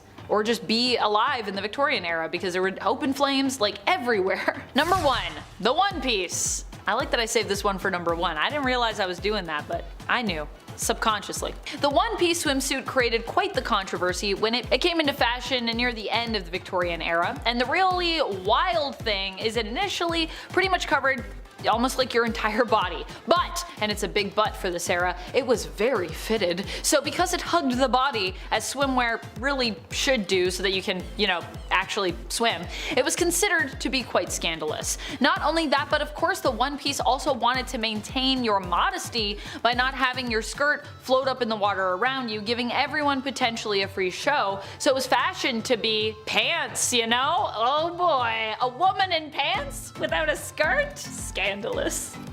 How dare these women try to swim? We didn't say women could swim. Someone put a law so that these women can't swim. Number 10. Train engine cleaner. Ever wanted to get inside a small hole in the engine of a train and shovel out the coal that was left in there? Ever wanted to go underneath a train where you can't fully stand up in the middle of the night and rake out a dusty ash pan, getting all kinds of ash and stuff in your mouth? Perfect!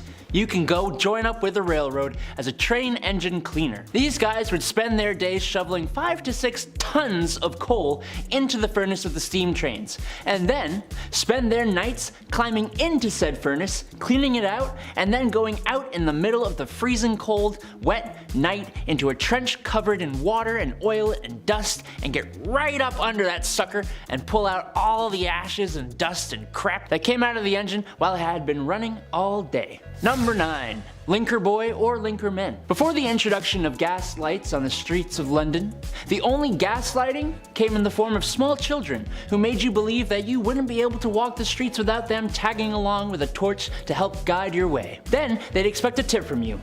Little rascals. They weren't so bad. They were generally pretty helpful in getting you from point A to point B while being able to see one foot in front of the other. And their charge was usually just 1 farthing, or the equivalent of a quarter. The linker boy, like a lot of the jobs on this list, was actually featured in a lot of art and literature from the time, and there were even some rather infamous ones, like Lawrence Casey, who was the personal linker boy for the courtesan Betty Careless. Oi! Where you going, mate? You forgot to like and subscribe to the channel. Oh, and while I've got your attention, why not take a little peek over at our Facebook, where you'll find behind the scenes content. Get on with it! Alright, bloody hell. Number 8. Knock her up. No, not like that. God.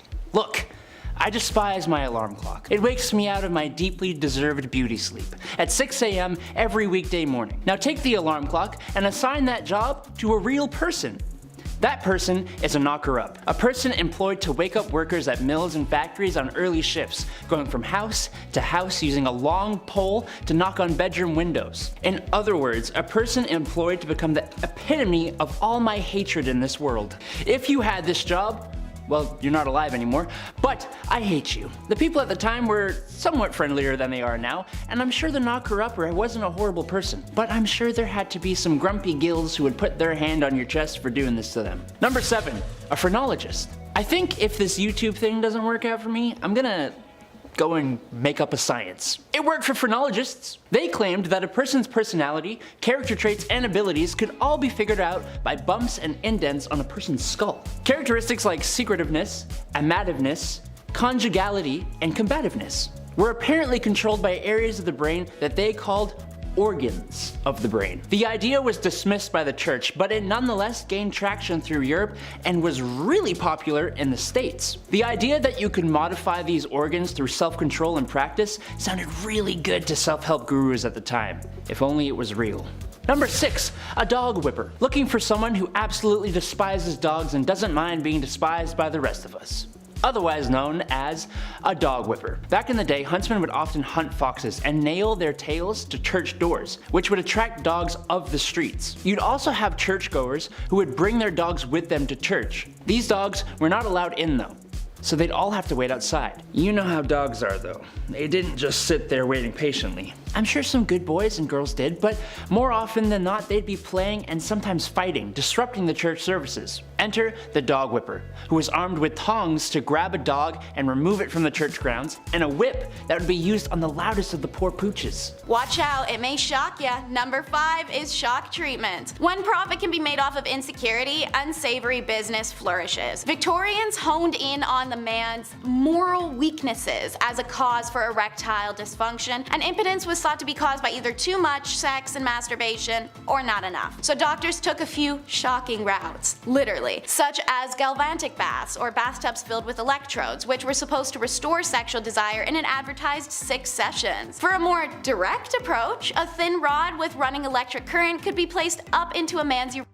Repeat that twice a week, about 5 minutes each time, and your little man should be ready to rumble. By the late 1800s, ads were running for electric belts aimed at weak men. They claimed to help cure kidney pain and sciatic nerve issues and backaches and headaches and nervous exhaustion, and of course, mainly their dysfunction. While today impotence is recognized as the result of physical or mental duress, age, or genetics, the belief that electric shock therapy is a useful cure for impotence still persists, and some studies have shown positive signs. See that, fellas? Don't knock it till you try it. Speaking of electrocuting genitals, you can't tell me that didn't happen at least once with the first electric vibrators, which is number 4 in our countdown. Female hysteria became a diagnosable medical condition way back in medieval times when the concept of a wandering uterus, when a discontented or displaced uterus would cause a woman ill health, was first coined. Believed to have symptoms such as irritability, insomnia, fainting, anxiety, menstruation, or horniness, pretty much every woman showed these symptoms. Hysteria was pretty common. Doctors cure hysterical paroxysm, an orgasm. For hundreds of years leading up to this invention, doctors were manually administering pelvic massages to women to achieve the necessary cure. But all that wrist work added up over time and doctors needed a break. So cue Dr. Joseph Mortimer Granville. He created an electric steam-powered electromechanical medical instrument, nicknamed the manipulator. The device allowed women to give themselves home massages to cure their wandering wombs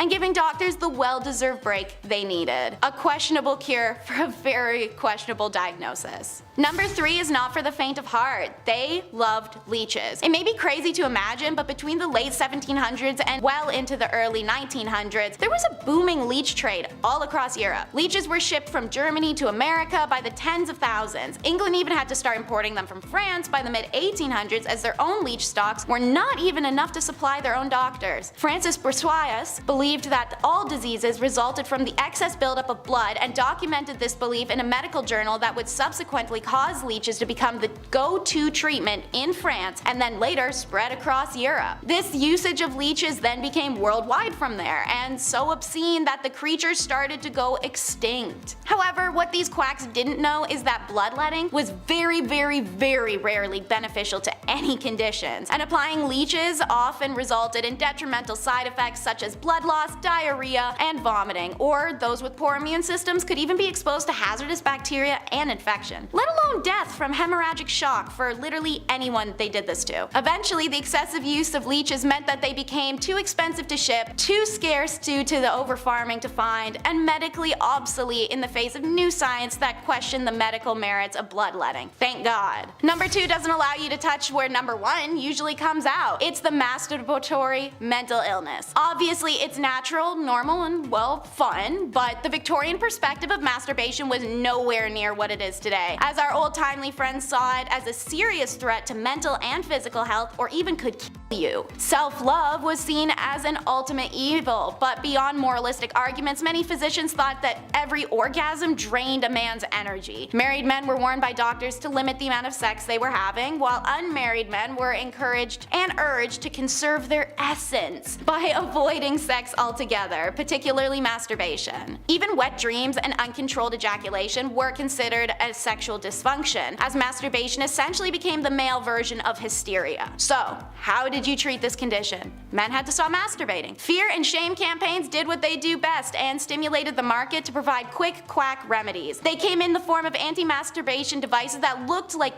torture chambers. Most popular was the juggum, which was a metal ring attached around the base of a man's, and then screwed on. If he was to become erect at any point, whether awake or asleep, the now inflated skin would make contact with sharp metal teeth that would dig in. Like I said, most popular. Consider how much worse these other options were for that to be the primo choice. A spermatic truss was essentially the first jock strap, but meant for every day. And the Bowden device fastened a little metal helmet to the end of a man's member that bound up into his pubic hair so that it would be ripped out should he become erect. I'm more than happy to keep going, but I'm sure more than enough people are wincing right now. Keep in mind, while these men were going through this to avoid masturbation, women were being prescribed it as a cure.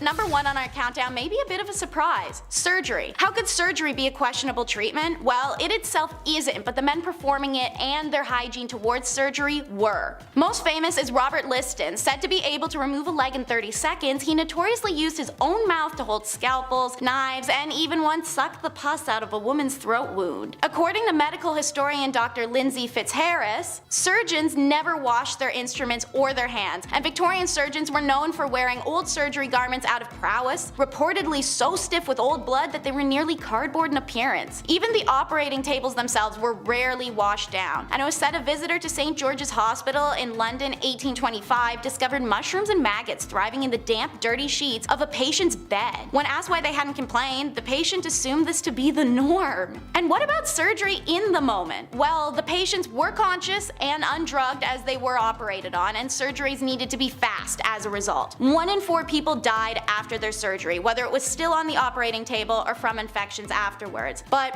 what about our buddy I mentioned, Dr. Liston? Only 1 in 10 of his patients died. This was because of his speed. "Time me, gentlemen, time me," he'd shout to the surgery spectators to put his legendary speed to the test. Sure, he did accidentally castrate somebody once because of his wild motions, but nobody's perfect. In fact, while he's remembered for being the first surgeon to use anesthesia, wash his knives, and invent a still used medical tool, he is the only surgeon to ever have a 300% death rate. I'd be remiss not to mention that during a leg amputation, his lightning speed reportedly cut off 3 fingers of the assistant who had been holding down the patient. Then, as he brought the knife back up, he slashed the coat of a spectator. The spectator reportedly died immediately of fright, likely a heart attack. Though the assistant and patient survived initially, like most who were treated in Victorian hospitals, they died not long after from infection, which was also just called hospitalism at the time because of how many people died that way. It's easy to say that going to a Victorian surgery or a hospital may have been as efficient as rubbing dirt into a wound. Number 10, knocker upper. Alright, sounds a little different than its actual purpose. Hear me out. Alarm clocks, they're not great, right? They suck, no doubt about it. Now take the alarm clock and assign that job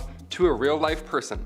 What does that look like? What does that sound like, rather, at 6 a.m.? That person is called a knocker upper. A person employed solely to wake up workers at mills and factories on those early morning shifts. Now, going from house to house, using a long pole to knock on bedroom windows, that sounds like the best job ever, right? I can't close the list with this one. This is number 10, for sure. It's kind of fun. If you had this job, well, you're probably not alive anymore. I don't know, unless you live in a weird town.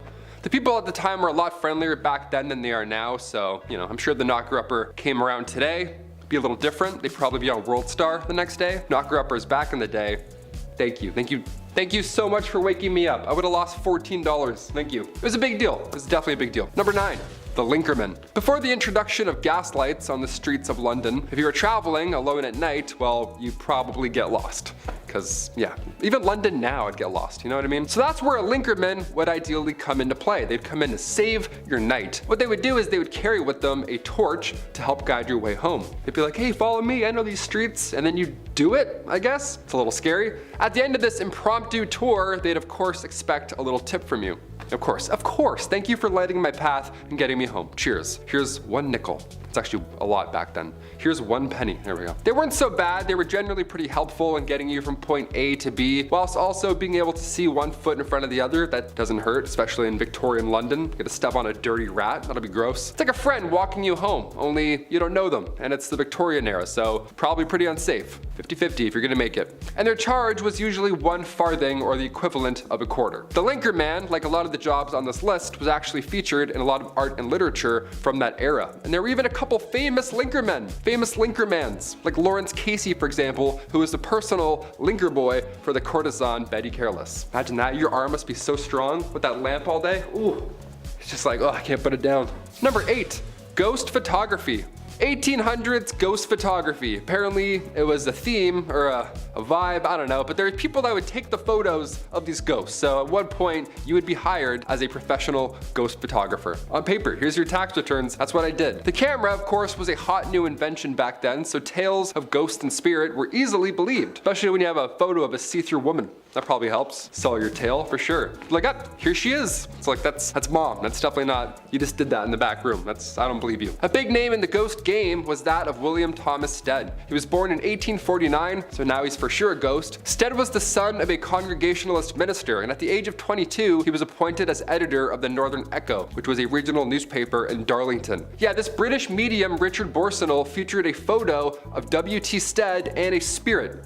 Imagine that. Imagine a day where somebody was awarded the Nobel Peace Prize and they also posed for photo ops with ghosts. Like, can we pick a lane? Science or not? What are we doing here? Number 7, grave designs. Graves, but make them cool, you know? Customize your own pit in the ground. That's fun, that's grim. In the late 1700s, cholera, bacterial infections, pretty much anything floating around your mouth and eyes, it was spreading and it was bad. Not a good thing to ingest. Not an ideal time in history. Many were biting the bullet at this time, of course being gravely ill. But with this came a dark, new, fun trend. Yeah, here we go. The safety coffin. Yeah, let's make your own coffin, DIY. These coffins, God forbid, you were buried alive, while these safety coffins would allow the dead to rise again. Yeah, some Tony Stark guy in the back's like, if you push this, the body will pop back out and come to life. It's like, really? A lot of these coffins were built with extra comfort on the inside and of course a wire, the safety backup wire. This wire ran through the coffin, through the ground, and attached to a bell on the outside on the ground. So if somebody was walking by and they heard a bell ringing beside a gravestone, first of all, it's haunting, well, they know something's up and they can get them out. But folks would get creative with their safety coffins. They would ask the inventor to make them crazy things, like a man named Robert Robinson from Manchester. He had some odd requests. He passed away in 1791, but he instructed his family and watchmen to open the special door on his coffin after he passed. The special door would reveal a layer of glass. Yeah, so if anybody saw any condensation, well, you know he's still alive and get him out. Only he wasn't alive. And now we just have the world's scariest exhibit, just a real life dead man. Let's close that back up forever. I don't want a glass coffin, that's disgusting. Number 6, rat catcher. I mean, obviously you know what's gonna happen with the name the rat catcher. It's gonna make a lot of you out there squirm in your seats, and I apologize in advance. Hit that thumbs up, you know, let's even out the energy. Rats in Victorian England, they were a massive problem. They were everywhere. Every nook and cranny of your home probably had a dirty, fat rat just sitting there with its weird teeth looking at you. From the basement to the pipes, everywhere. It was literally a big problem. There's even an account of them spilling over from royal parks. So imagine that. So of course there's a problem. So of course where there's a problem, there's now a job, right? Someone's got to do something about it. Rat catchers were pretty famous throughout the Victorian era. I mean, of course, brave souls, and they were highly praised in society, but the job obviously wasn't too glamorous. You'd be going into dark, dirty places where rats would make their homes, and we'd catch them, and you'd often have to kill thousands of rats every single year. And then deal with that. I don't even know how you deal with those bodies. I was gonna say bones, ew. More often than not, rat catchers would use other animals like dogs and ferrets to help them hunt down the rats. So you have your own little animal posse hunting down other animals. You would feel pretty good. You'd feel like the king of animals almost. Probably not, eh? It's probably a disgusting job. You probably hate it every day. Number 5, automatic smoking machines. When I read about this, I actually laughed my ass off for like a minute straight. I get some of these inventions, or where these inventions were trying to go. Like an indoor saddle, sure, that's fun, I guess, if you want it to be. The mask at the time was thought to have beauty benefits. The automatic smoking machine was all bad. I don't see any good thing about this thing. It's not even designed well. It looks like shit in the corner. It was just a machine that smoked all of your cigarettes. Yeah, it smoked them automatically and then blew the smoke all over your curtains. What a great invention. Nice, 10 out of 10. Gotta review that. What a perfect addition to the family. This thing, first of all, was not small. It was not petite. It looked like a saw trap placed in the corner. It was so Victorian and scary looking. There's gears and pulleys and there's smoke pluming out at random places. It's like having a choo-choo train in your house. Who wants this? A choo-choo train that gave you lung cancer. Nice, score. Merry Christmas. Yeah, fire it up. It only takes 80 cigarettes at a time. I know. Number 4, the surprise chair. Are you tired of sitting down on chairs that, you know, stay still and don't immediately topple back once you apply any amount of pressure? Well, don't I have just the thing for you? Here we go. The surprise Victorian chair. I guess it was invented for laughs in a world before Netflix. Sure, I guess you have to be creative. There's no sign of practicality in this patent, so we're gonna go ahead and assume that these 1800s folks, they were hilarious. They loved a practical gag. I'm not even gonna say prank. Don't even make me say prank, YouTube. Not saying the P word. The patent shows the exact science here and what it takes to surprise your guest and then have them topple to the ground. I go, ah ha ha, then you bring them back up and then give them the real chair. This is a prank gift, and if we've learned anything in time, getting prank gifts, it only works once. So once you get your pal to take a topple in the 1800s, you would then have to store this heavy, antique, horrible looking heavy chair somewhere in your home and then bring the real chair back. Again, it sounds like way too much effort for a very low payoff. Imagine that, 400-pound chair. They're like, gotcha. All right.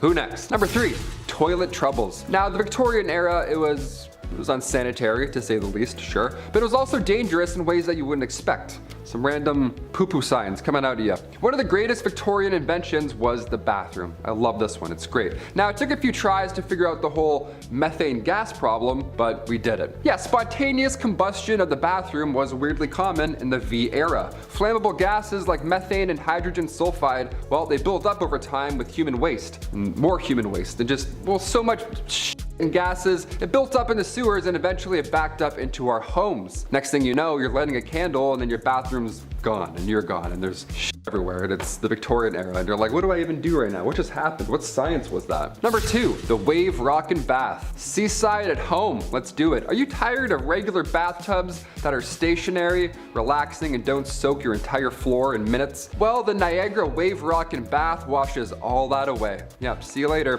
This bathtub was designed to rock, literally. It kept your blood in active circulation, apparently, and it only required 3 pails of water, also bull. The patent promised the fullest illusion of a sea or a river bath, whilst promising absolutely no water will splash on the floor. Yeah, good joke. No way that's gonna happen. And it didn't happen because that's way too good to work out. Imagine having this now growing up. Are you kidding me? My mom would be yelling at me to clean up the floor immediately. I already made enough splashes with just a stationary bathtub. I don't want a rocking bathtub. I'm trying to rinse my hair. I'm like, this sucks. Shit everywhere. It's so stupid. Just doing this is so stupid. Looking at lights. Finally, number 1, beauty patches. Oh, we need to bring back beauty patches ASAP. Imagine me right now doing this list with an 800s beauty patch. You'd hit that thumbs up immediately. You'd be like, this Victorian man is straight out of time. These patches came in all shapes and sizes. Now, even in this portrait from 1755, quite a ways ago, Joshua Reynolds painted Charles, the 9th Lord Cathcart, rocking a large beauty patch. These beauty patches go way back. Also, look at him. That's a lord right there with that. He's confident. Got one of those, he's great. Beauty patches in the 1800s, they were small, tiny circles, sometimes even hearts or stars, that's pretty fun, you go. Now the reason for these patches, and sometimes having more than one, is because they were commonly used to cover up smallpox scars. Yeah, we found out your secret, you Victorian era gentlemen. They were made out of silk velvet and they were applied with glue, so if you pick a spot, you better be confident. The patches were dark black and they were also meant to make your pale skin pop, which again, imagine if I had one right now, you'd be blind. I'm so pale as is already. If I put one of those patches on, wouldn't be able to see the screen. You turn that brightness down real quick. The position of these patches could also determine your political allegiance. Historian Joseph Addison took note of these positions when observing 2 political parties from back in the 1800s. One party had beauty patches on the right side of their face, while the other side had the opposite. Today we have Twitter. Yeah, usually you can tell someone's political allegiance by just taking a glimpse of that. You're like, oh dear, no, we don't want to talk to that guy.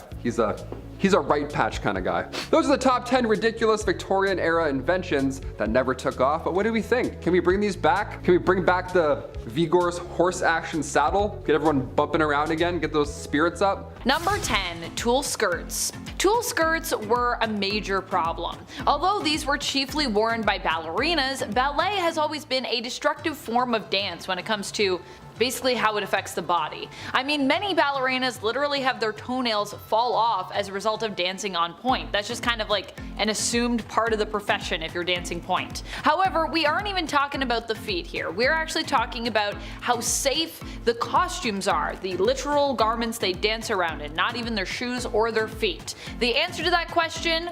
They're not very safe. Considering that before electricity many danced on candlelit stages, you'd likely be horrified to hear just how flammable these costumes were. There are many examples throughout history of ballerinas and dancers getting too close to candle flames while in their costumes and basically lighting on fire. And I gotta say, I've listened to multiple podcasts that have talked about this, so I could recommend some to you. If you want some, let me know in the comments, I'll send them your way. Emma Livry is by far one of the most famous ballerinas though to have caught flame. She actually did initially survive the incident, but she died 8 months later as a result of her injuries. That sounds terrible. And there were honestly countless others who suffered similar fates. The really terrible thing is, back in the day, this is something new that I found out, we actually had the means to make fire retardant costumes, but they affected the aesthetic of the costumes, making the costumes appear a little bit more stiff.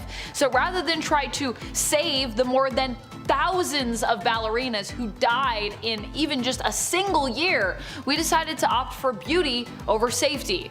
To me, that's pretty scandalous, I'm gonna be honest. Scandalous and disappointing. And friends, before we move on to our next spot on this list, if you love what we do here at BumbleBee and you love learning history with us, be sure to let us know by clicking that subscribe button. Honestly, we got a lot of fun facts for you and I don't want you to miss out. Number 9, showing some shoulder. Ooh. The crazy thing is we actually just came from an era before this when showing shoulders was actually considered very fashionable. But by the time the Victorian era really started to kick into gear, this was actually considered completely improper. Paintings even had to be repainted to reflect this new trend because showing a bit of shoulder literally frightened some people. They were like, oh, I can't look at it. Repaint that painting, cover those shoulders up. Not joking, that's a real thing. And don't even get me started on cleavage. Shoulders were previously considered to be something beautifully showcased from gowns that had both lower and wider necklines. This was considered beautiful and sexy in a good way. But with puritanical views taking over, anything considered too beautiful and definitely anything considered sexy would be seen as bad and sinful. So we had to cover those shoulders up. Man, if I traveled back to the Victorian era right now, they'd be like, girl, what you doing with those shoulders? Sorry. My shoulders and my ankles are out today. Oh, scandalous. Number 8, the gall dress.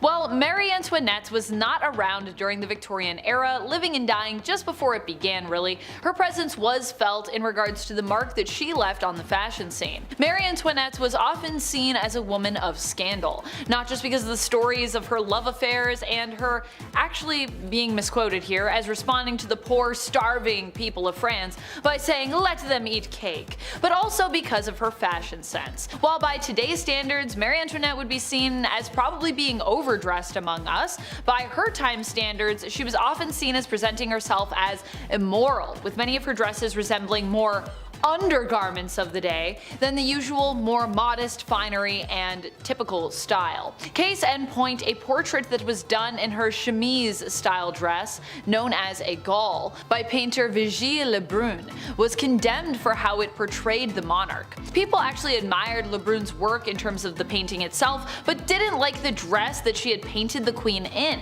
as they felt it appeared too intimate and informal. As a result, the painting was actually removed from display, and Vigée was forced to repaint Marie Antoinette's dress into something more formal and fitting, because it's too risque. We were like, we can't look at the queen like this, it looks terrible.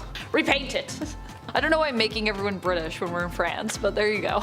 Number 7, fainting room. By today's standards, fainting rooms might seem quite scandalous, and while they were very fashionable back in the day, often being linked to corsets, at least so we think, in reality, fainting rooms actually had less to do with corsets and more to do with people's desires to nap without having to bother with all the business of undressing, getting in bed, getting back up, having the bed remade, and completely redressing. Instead, fainting rooms were a place where you could sneak off to for some peace and quiet during a busy afternoon or major social event, or simply a place you could just go to rest for a bit without having to do the whole sleep time ritual that usually accompanied, going to bed. What's more scandalous is the fact that the women who were known to actually faint back in the day, that is true, and even today women still faint, people still faint, had this malady attached to corsets by physicians. Usually, of course, men back in the day who simply just didn't know what was wrong with these women to make them faint so much.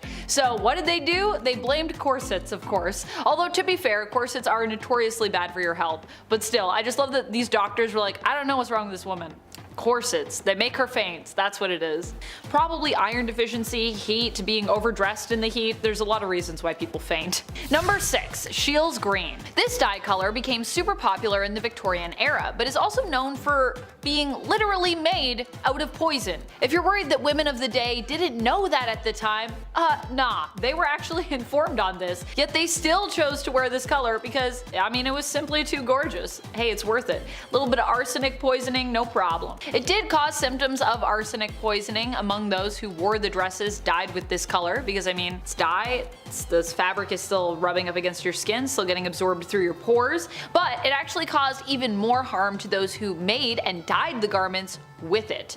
Because, you know, they're the ones actually breathing that in and stuff. Yikes. Number 5. Harriet Boozewell. Christmas morning 1872 was a good morning for everyone waking up except Harriet Boozewell, who was found carved up like a Christmas goose.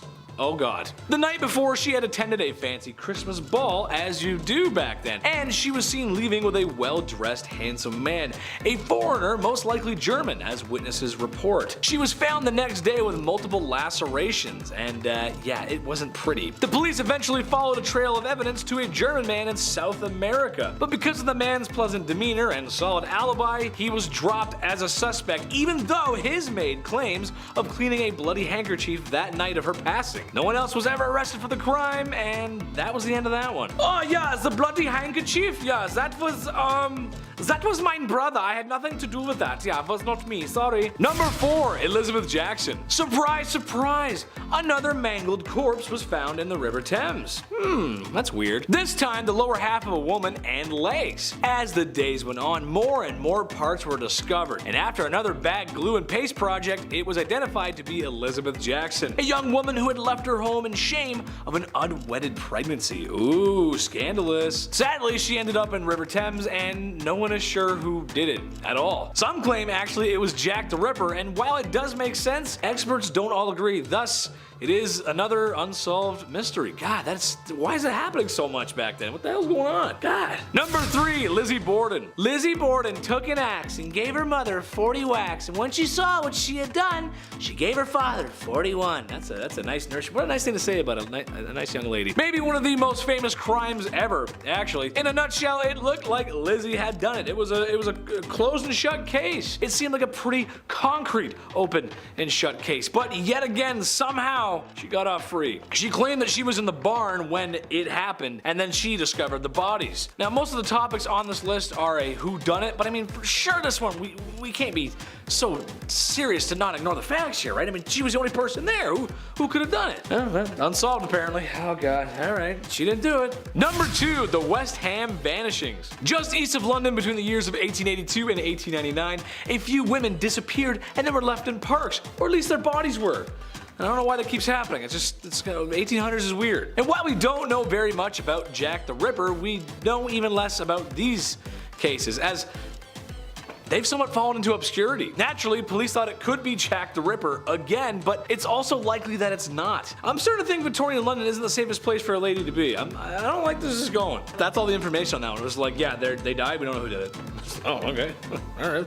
I'll put that in. Number 1, Carrie Brown. This one takes place in 1881 Manhattan. Carrie Brown was found deceased in a hotel room. A man named Amir Abi was arrested and spent 11 years in jail for the crime, before being proven innocent and released. So what's so crazy about this whole thing? Well, given the same style, the running theory was that, again, this was Jack the Ripper, even though this was New York and not London. So the question is really, who did Carrie in? And if it was Jack the Ripper, why is he in New York, and how many more did he really commit in London and New York?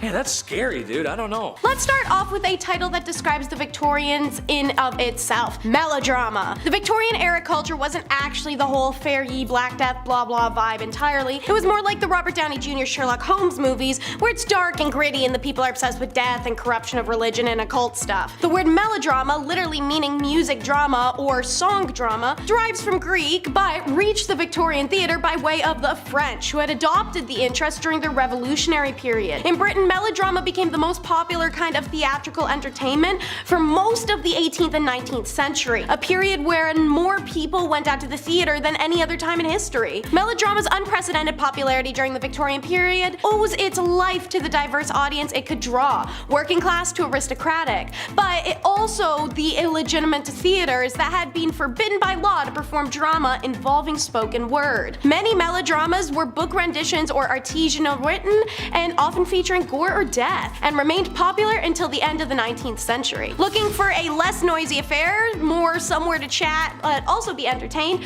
Why, how about the music halls? Even more popular for their variety of singing, contortionists, illusionists, animal tamers, trick cyclists, ballet girls, and more. These emerged in the 1850s, and by the 1870s there were hundreds across Britain. The audiences chatted throughout the acts, and they could be unruly, throwing things at performers like bottles, old boots, vegetables, and even dead cats. In some halls, bottles carried by waiters were chained to the trays, and the orchestra was protected from flying objects by steel grills. While women initially weren't allowed in the middle-class song and supper rooms, they were later encouraged to attend because people hoped that they would have a civilizing influence on the men. Who thought that? That's not why women wanted to go. Anywho, throughout the 1860s, it became more common for women to perform in music halls themselves. Many married into aristocracy because of it, got hired on to big performers and went touring, or ended up modeling for magazines. Through topical songs, music halls played the political edge and kept their audiences informed and educated about their rights and about the current social, economic, and political issues or corruptions. The last 2 decades of the 19th century saw steady efforts to control and regulate music halls, with music regulation, performer regulation, enforcement measures to reduce alcohol and worker girls, and slowly introducing higher paying audience. And since I mentioned alcohol, the Victorian era was one of mixology. Many of the cocktails we drink now we owe to the British Advent, and mixology historians consider the time of the mid-1800s to Prohibition to be the golden age of mixology. Cocktail bars today use recipes and techniques that derive or replicate what the Victorians used in mix. The term cocktail began to be used in the very late 1700s, with the first workable definition printed in 1806. The popular mixed drinks of the time were punches and warm spice drinks served in large quantities rather than individually prepared drinks. Industrialization and changing societal norms came the rise of the cocktail because more available ingredients, the availability of ice, and the societal change seeing men and women, working class aristocrats, socializing together in public. So emerged career bartenders. One of the first people to make a name for himself was the hotshot bartender Jerry Thomas. He's so responsible for creating the trend he's considered the father of American mixology. In fact, there was a gin craze of the 18th century, and it highlights the Brits' love of cocktails. The consumption of gin in Great Britain, especially London, was so high Parliament passed 5 major acts in 1729, 36, 43, 47, and 51 designed to control the consumption of gin. Whether at home, the music halls, or the dirty, smoggy streets, the Brits loved a good novel. Print culture in Victorian era was diverse, aided by relatively high literacy rates. There were hundreds of magazines and newspapers available at cheaper prices, so even the most lowly and humble could enjoy some writing, even if it was subpar entry-level crap. The 1880s saw the emergence of the new journalism, which drew in readers with pieces of violent crimes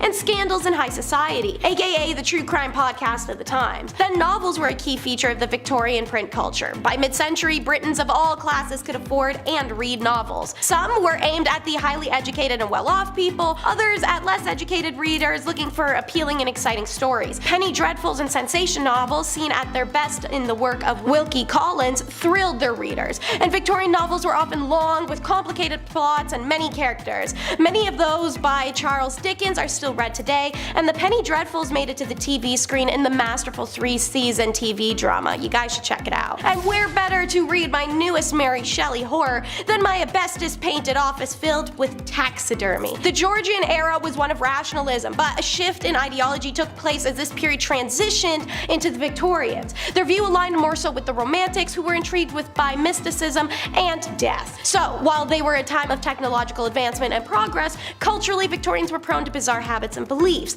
Like when a human family member passed away, Victorians did an extensive mourning ceremony, like take pictures with the dead, sometimes wear black for years, sob and roll on the ground. So, when a family pet passed away, it's not that much different, and it's common to hire a taxidermist to preserve the animal, giving them a second life, which reflects the Victorian belief that animals should be useful to humans even in death. Walter Potter was a celebrated celebrity English taxidermist, known for his dioramas of animals mimicking real-life situations. Also famously known for not being an who killed his animals to create art, but rather receiving donations from local farmers to do so. In 1861, Potter opened his own museum to showcase his creations, and it remained popular until the early 19th century when people began raising questions about how ethical taxidermy was. Number 5.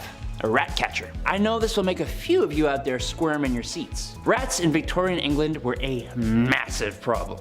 They were everywhere. Every nook and cranny of your house, from the basement to the pipes. There was even an account of them spilling over from royal parks. So of course, where there is a problem, there is a job. Rat catchers were pretty famous throughout the Victorian era and were highly praised in society, but the job wasn't too glamorous. You'd be going into the dark, dirty places where rats would make their homes and catching and often killing thousands of rats a year. Often rat catchers would use other animals like dogs and ferrets to help them hunt down the rats too. I don't know though, gonna be me. Number 4, an upright worker. Upright workers, otherwise known as chimney sweeps, actually started off being children as young as the age of 4. The smaller size of the little kiddos was perfect for fitting inside and climbing up and down chimneys. The little suckers would rub their elbows and knees up against the brick of the chimney so much that they would be scraped raw before callousing. Isn't that lovely? No, it's not. It's horrible. Some children were deliberately underfed to keep them small enough to do the job. Some of them would get permanent lung damage from the dust and smut and smoke from the chimney. Some kids even got stuck in the chimneys. Thank the Lord they eventually passed a law that would make it illegal for anyone under the age of 21 to be a chimney sweep. But even then, 'tis not a profession many would like to have. Number 3, matchstick makers. The idea of a lighter wasn't really a big thing in the Victorian era. They definitely existed, as the first one was invented in 1823, but it was not exactly a portable thing. So matches were your match. The first match was invented in 1805, but it sucked. The first friction-activated match came about in 1826, and they were made with white phosphorus, which is extremely toxic. But they didn't have machines to make these matches. No, it was actually mainly done by teenage girls. And in the worst of conditions too. Forget protective gear. Oh, you want to take your lunch break away from the highly toxic white phosphorus?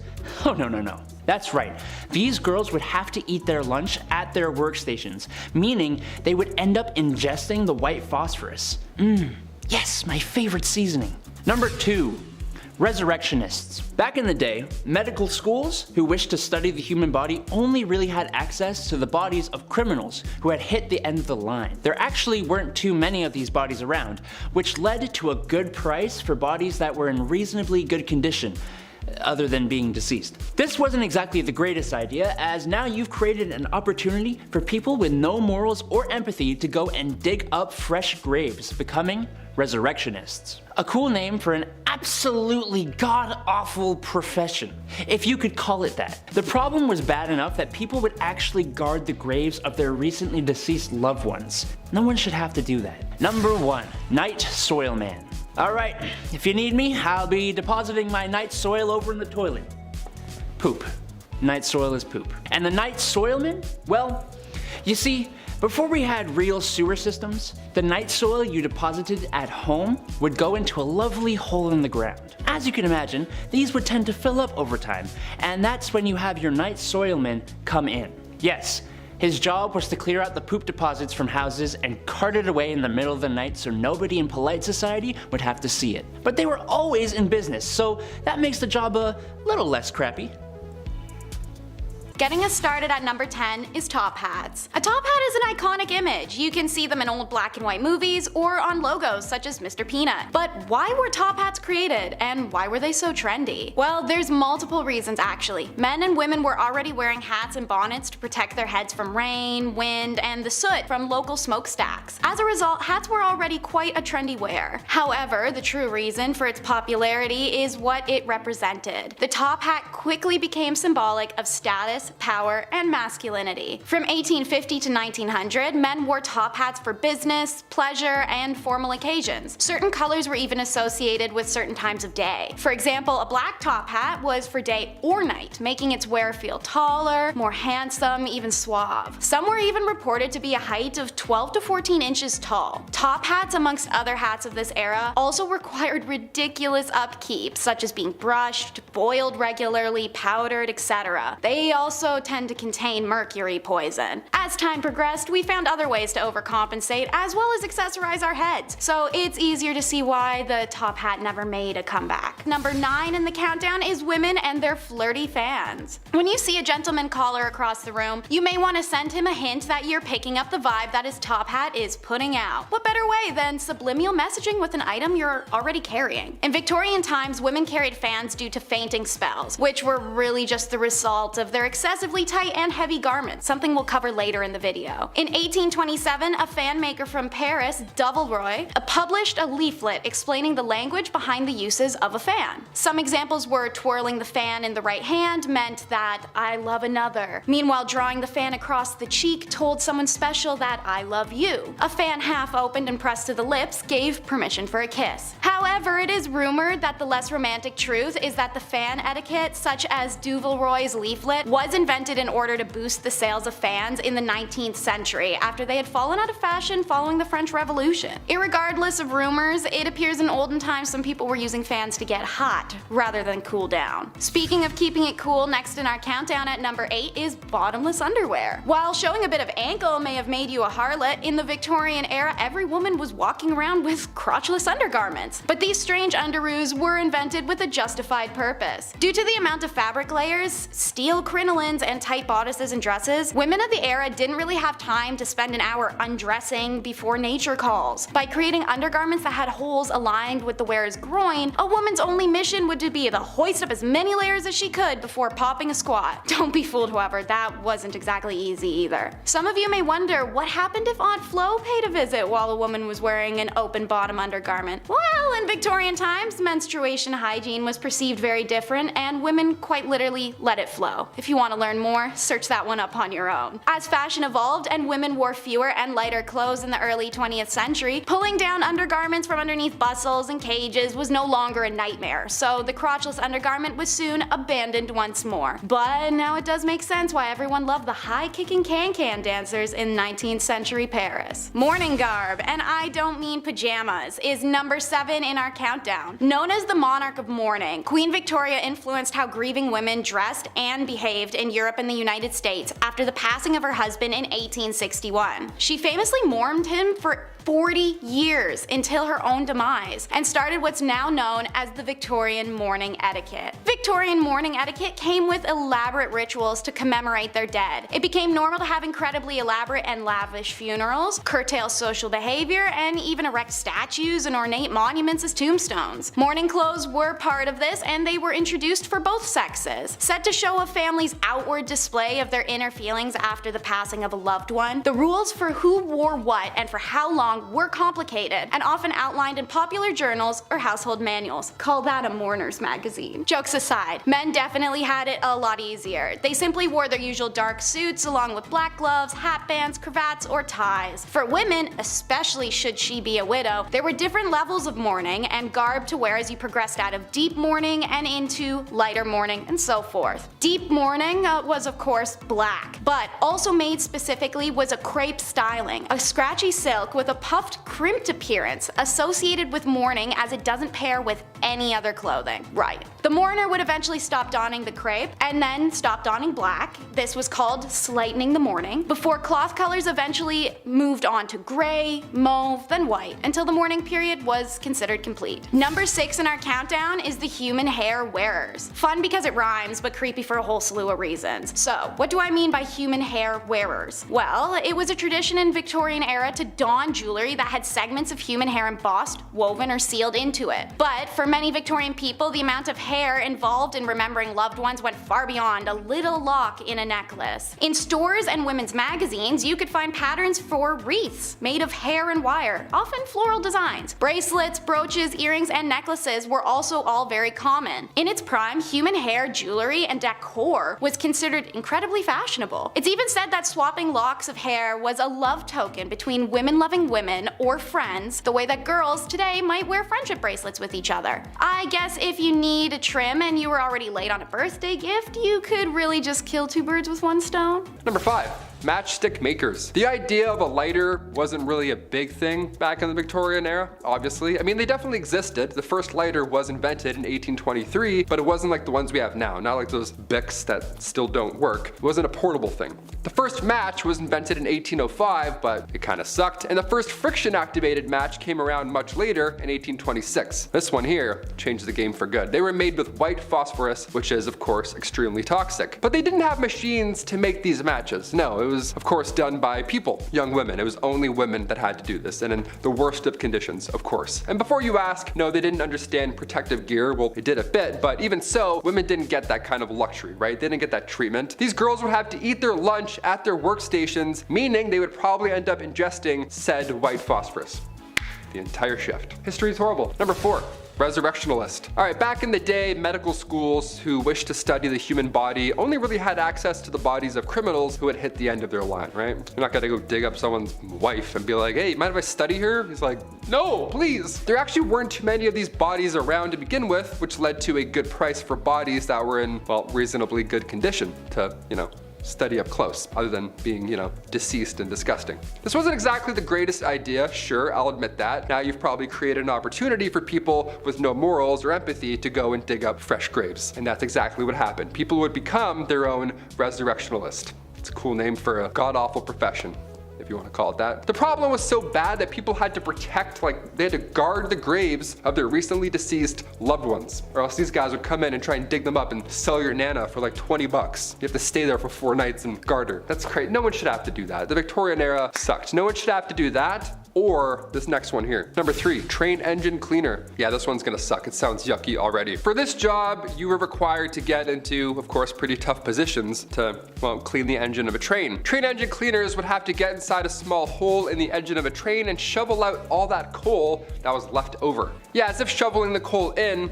wasn't bad enough, now some guy's gotta crawl under and shovel it all out. Nope. They go underneath the train with a dusty ash pan and they work away all day long and nights. These guys would spend their days shoveling 5 to 6 tons of coal into the furnace of the steam trains and then spend their nights climbing into the same furnace to clean it out. Every time I watch the Polar Express, it's always so magical, it's always a great time. But even on the Polar Express, there's a guy shoveling coal all night long on Christmas Eve. You know what I mean? That's how bad this job is. Magic can't even save it. Couldn't even picture a worse job to have with this goofy back. Imagine that. Imagine me doing this all day. No way. I'm gonna make it 1 week. Number 2, funeral mute.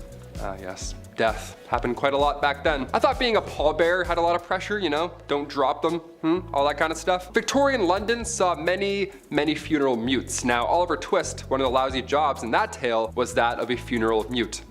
Oliver Twist is like, this one sucks. Well, it really sucks. Mutes were required to dress, of course, in all black with a sash while carrying a long cloth covered stick, and your job would be to stand and mourn and not say a thing the entire time. You'd have to stand at the door of the recently deceased home and just welcome death. Just embrace it. You have to be death. The mascot for death is now you. Horrible. In Victorian London too, you're gonna breathe in a fresh, rotting body. Nice, that's good. I have about 4 days left, thank you. And after that point, you would lead the coffin all the way to the graveyard. Nice and slow, like you were leading a marching band. Only it's not music, it's death behind you. And finally, number 1, a chimney sweep. I remember doing this when I was a kid.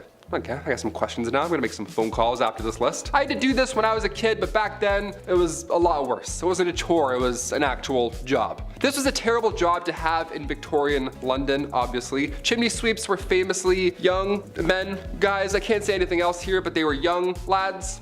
That's it. History is pretty horrible, right? You could fill it in. 1840 was a good year, all things considered, because a law was passed that made it officially illegal for anyone under the age of 21 to climb in and clean a chimney. Nice. I was 18 cleaning my chimney at home. I had no idea. I could have busted out this law and been like, actually, 3 more years, Dad. See ya. Just moonwalk out of there. I'm not cleaning anything. Just the kitchen for now. I'm not using that tiny little brush. Why do all chimney sweeps have a tiny brush? Give them a bigger brush, At number 10, death photography. Has anyone out there looked at really old photos and had that eerie thought that everyone in that photo is dead now? I have. I know it sounds kind of weird, but it's just something that comes to mind sometimes. Back in the Victorian era though, they really had that thought because death photography became a trend at the time. Back then, people were dropping like flies. They dealt with a lot of illnesses like measles, scarlet fever, diphtheria, rubella, typhus, and cholera. Death was all around them, but with the rise of photography, this became a new way of keeping a memento of their loved one who passed away. Before this, they would keep locks of hair and other items from their loved ones, but once they got access to cameras, families started posing with their dead relatives. Literally. Families would often keep the bodies of their dead loved one in the house for days after their passing in order to have that mourning period, but soon they started staging photo shoots with the remains of their relatives, posing them and dressing them up to make it look like they're still alive. Family members would take pictures with the deceased to have one last family portrait before burying their loved one. It's kind of heartwarming in a way, but also really creepy. At number 9, emigration. During the Victorian era, there was unfortunately a lot of orphan children living in the streets of London. It became a pretty big problem because of the sheer amount of young people without homes or families. It was estimated that around 30,000 children were living on the streets in London in 1869. Soon a program was put into place to try and solve this issue, and people started rounding up these orphan kids and shipping them off elsewhere to work in some of the British colonies. Many of the kids who were shipped off ended up working as farmhands or as domestic servants. Though many children were shipped off to places like New Zealand and Australia, the majority of them went to Canada. About 80,000 of them actually. They were sent away with hopes that they would be able to live better lives, but unfortunately for many of those kids, they didn't end up having any better luck in compared to when they lived on the streets. This practice ended up becoming pretty controversial, as you can imagine. Before we carry on talking about the strange things that happened in the Victorian era, why not take a moment to leave a like on this video if you're enjoying it so far, and while you're at it, consider subscribing to the channel to see more videos like this one. At number 8, mental health. Back in the Victorian era, the study of the human brain and psyche was still relatively new, so no one really knew what was going on up in people's noggins. Mental asylums started to pop up, and people started getting diagnosed with mental problems even if the diagnosis wasn't accurate. The 3 labels that a patient could fall under were the manic, the melancholic, and those with dementia. The symptoms for those big 3 labels often varied, and people were admitted to asylums for some pretty messed up reasons. There was a list of common causes for mental illness that people referred to back then, and it included things like, quote, laziness, novel reading, superstition, an immoral life, and intemperance, as well as the act of self-pleasuring. For women, they could also be sent to asylums for some pretty ridiculous reasons, like imaginary female trouble, hysteria, rumor of husband murder, and even fits of desertion of husband. I am so glad things have changed since then. At number 7, grave robber. When you think of jobs back in the Victorian era, you might think of things like chimney sweeps and lawyers. But another relatively popular, though questionable profession was being a grave robber. Yes, people actually made a living off robbing graves. As people studied medicine, they needed cadavers to practice on, but there was a law saying that only the bodies of those who had been executed for a crime could be used as a cadaver, and since the laws changed to include less and less crimes having death penalties, soon people started running out of cadavers to practice on, and this gave way to the boom in the grave robbing industry. People could make a pretty penny for snatching bodies from cemeteries and selling them to medical professionals and students. Fresher bodies went for more money, and the grave robbers not only made money off the sale of the cadaver, but they also charged a fee, so they ended up with a little extra cash in their pockets. Eventually, the grave robbing business became such a big problem that cemeteries started installing watchtowers and guards to prevent people from getting away with the dead. At number 6, beauty. I've talked about this before in some past videos, but the Victorian era was famous for its strange beauty practices, so I just had to include it on this list. You're probably familiar with the makeup from the Victorian era. Women often painted their faces white to look as pale as possible, but even though they believed it made them look beautiful, it also did a lot of harm to their health. The white face paint that women would use was lead based, and as we all by now, lead makes you dead. But this white lead paint isn't the only thing that harms people's skin. Women would also wash their faces with ammonia to make their skin look paler. At night, women would rub opium on their faces, and if they were really dedicated to their beauty regime, they would also ingest arsenic. They were literally poisoning themselves in the name of beauty.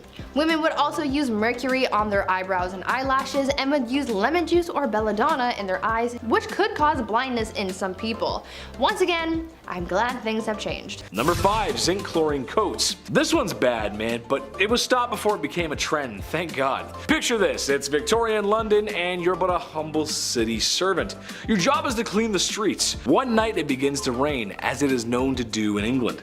I hear it rains there a lot, I don't know. And the city provides these humble men with coats that have a zinc chloride layer in the fabric. It was supposed to protect against rain and wetness and whatnot. A lot of chemistry in this video, but some might already guess that this was a bad idea. Zinc chloride is not only corrosive, but water soluble. So after a shift in the rain, a lot of these men came back with really nasty chemical burns. And no, they didn't have emergency showers like in Heisenberg's RV. They didn't have that, or your high school chemistry class. It was really bad. They stopped it immediately, because that's really bad. Number 4, asbestos fabrics. Chris will like this, he'll remember these. Picture this, it's 2004. It's Saturday afternoon and your dad just got finished watching an episode of Trucks. Nice. And now you have control over the TV remote. Saturday morning cartoons, here we come. I used to love the Kirby Show, he's one of my favorites. Love that guy. But just before you change the channel, there's a commercial with an old man who looks very concerned. And he says, "Have you been affected by mesothelioma and or because of exposure to asbestos? Then you may be qualified for compensation." I believe it went something like that. Maybe I should call Saul Goodman. Where's he when you need him? All jokes aside, those commercials were not joking. They weren't joking around at all because it's been known asbestos was very harmful for a long time. So yeah, it was pretty bad. Victorian times were no different. Mostly using things to protect from heat or fire, and while it did do the job somewhat, it was very harmful for the lungs. And like the old man says in the commercial, it could be cancerous, hence mesothelioma. I said it right there. I said it the first time when I was impersonating him, and now I can't say it. Mesothelioma. There it is, mesothelioma. Number 3, radium makeup. Okay, sure. I'll give you that radiation and radioactive materials were pretty much being discovered and barely understood for the time. Okay, sure. It was new. Look up Madame Curie. Tragic story there. So when the very interesting radium was discovered, it got thrown into everything because, yeah, why not? Radium makeup, radium watches, you name it, radium was in it. While at first exposure to radium, you'd be fine, not too much to worry about. However, after years of direct physical contact on the skin, yikes, there's going to be a problem. It's radioactive. It's the reason why you shouldn't get too many x-rays. Not that it's radium, I'm just saying radiation in general is not good for you. Not much to explain in this one except it was used and manufactured in women's makeup and they used it, and I'm sorry, that's just rough. Number 2, mercury hats. Mercury was nothing new in the medical field in Victorian times. It had been used in ancient China for a long time before that. And yes, it was poisonous. It was harmful to you. However, in Victorian times, some hats included mercury in their production process. Now, why is that so bad? Well, because mercury makes you go insane. Hence why they called it Mad Hatter's disease. I could not think of a worse name for a disease. Now, not that it's a fashion point, but this was also readily used for treating syphilis at the time. So something that's readily available for the public and health would wind up in closed production. It makes sense. If there's a lot of it, sure, it makes a lot of sense. But it makes people go crazy. Sorry, who's talking to me? What? No, I'm just kidding. Joke, funny. Number 1, cellulose nitrate. This one's crazy. As you can tell on this list, there's been a lot of clothes and fabrics mixed with some Nazi chemicals. Nazi! Of course, this is years before OSHA or WMS, so it probably wouldn't happen today. However, this one takes the cake. When cotton, or a cotton-like product, is introduced to nitric acid, it forms cellulose nitrate, which is also known as flash cotton. Not because it takes its shirt off at an edgy concert, but because I cannot stress this enough how unstable and flammable it really is. Even the slightest heat source could set it off. There's even stories of people spontaneously combusting after being exposed to items made with such. The lights in the studio, they'd probably set it off. That's how sensitive it is. That's pretty crazy. Number 10, the cholera belt. This is just so silly to me. While the Victorian era seems like a long time ago, it's really only like 3 to 4 people ago. So yeah, your grandparents or maybe even your great-grandparents could have experienced a life like this. As we all know, disease was rampant back then, and thank God we're a little less gross now, am I right? Well, cholera was quite the tummy bug going around back then, causing upset stomach, indigestion, and the Oregon Trail's favorite, diarrhea. Ooh, no thanks. So the people of Victorian times came up with something that, well, wasn't only functional, but fashionable too. Very nice. The cholera belt was a piece of red fabric that was to be wrapped around the belly to keep you warm. That's because people thought having a cold belly caused cholera. Because yeah, that definitely gives you cholera. Yeah, for sure. Yeah. That's what does it. It's not. It's a sickness. It's a virus. Number 9. Scheele's Arsenic Green. For some reason, green was all the rage back in Victorian times. I'm not sure why. I'm personally not a fan of green, but except for the green screen. We love that. I know you guys can't see that, but I love the green screen. When I was a paint mixer, sometimes people would bring up the wildest colors for me to mix, and they weren't for art projects. They were for walls. So weird, but I digress. There was a common color back then called Scheele's Green. It was made in a lab by a spooky, scary Swedish guy named Scheele. Go figure.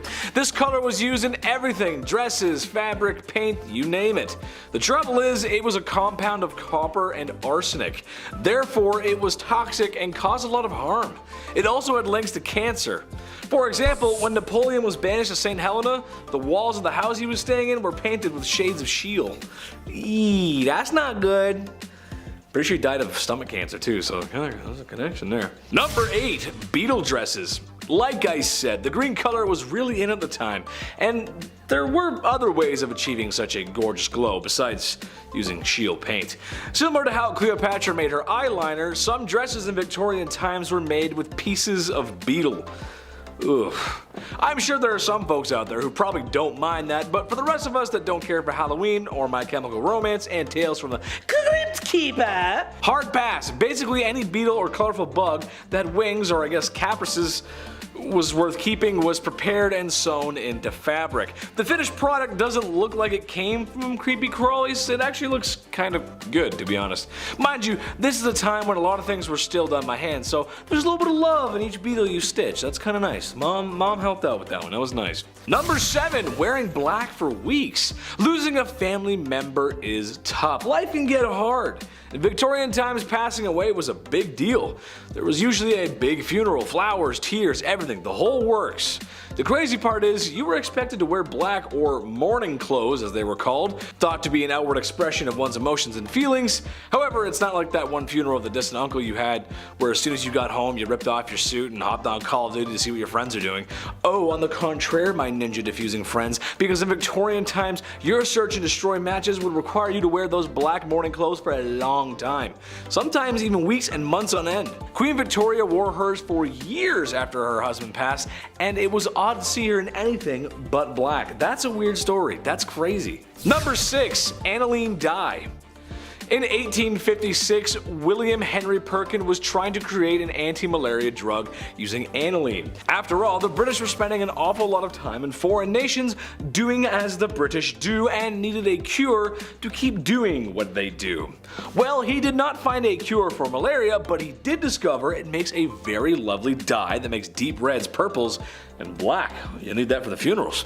Naturally, this picked up a lot of steam and began to be used in everything from socks to shoe polish. Yeah, I know, right? Trouble is, once people got enough exposure to the clothing with aniline dye, their skin would go red, itchy, inflamed, and was known for causing really bad headaches.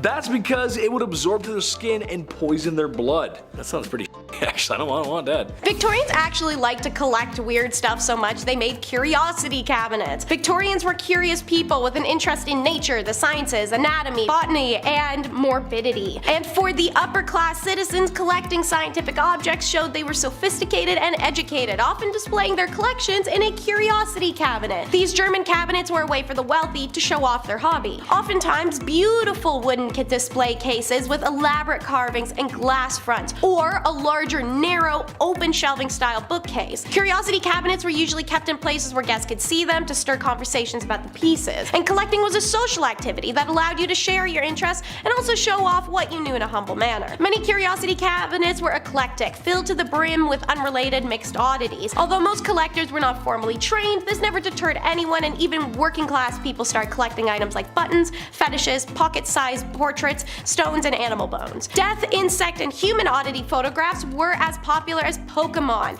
Even oddity performers made business cards called carte de visite, a small photograph card collectible of themselves. Joseph Merrick, a professional showman known as the Elephant Man, was a popular carte de visite. And he worked for the next topic on the list, the freak shows. It was a weirdly massive part of the Victorian culture, described as a family-friendly commercial event. They were the entertainment pinnacle. The name itself is offensive, and many Victorians even then boycotted the shows for its mockery and ableism. But the shows acted as a source of solace for performers that were often disabled or had genetic differences that made them potentially rejectable from society and potentially their own families. In the Victorian era, asylums were hellish, and if that was your option or a job in the circus, many made the choice to live in a welcoming community of similarly ostracized people with differences. Siamese twins, extra limbs, excessive hair growth, malformation, and many married and had children and functioning lives of normalcy despite making a living performing for audiences as freaks. Their stories embody the magnificent resiliency of human spirit, and they make a killing off the lustuous need for weirdness in the Victorian era, emptying wallets of people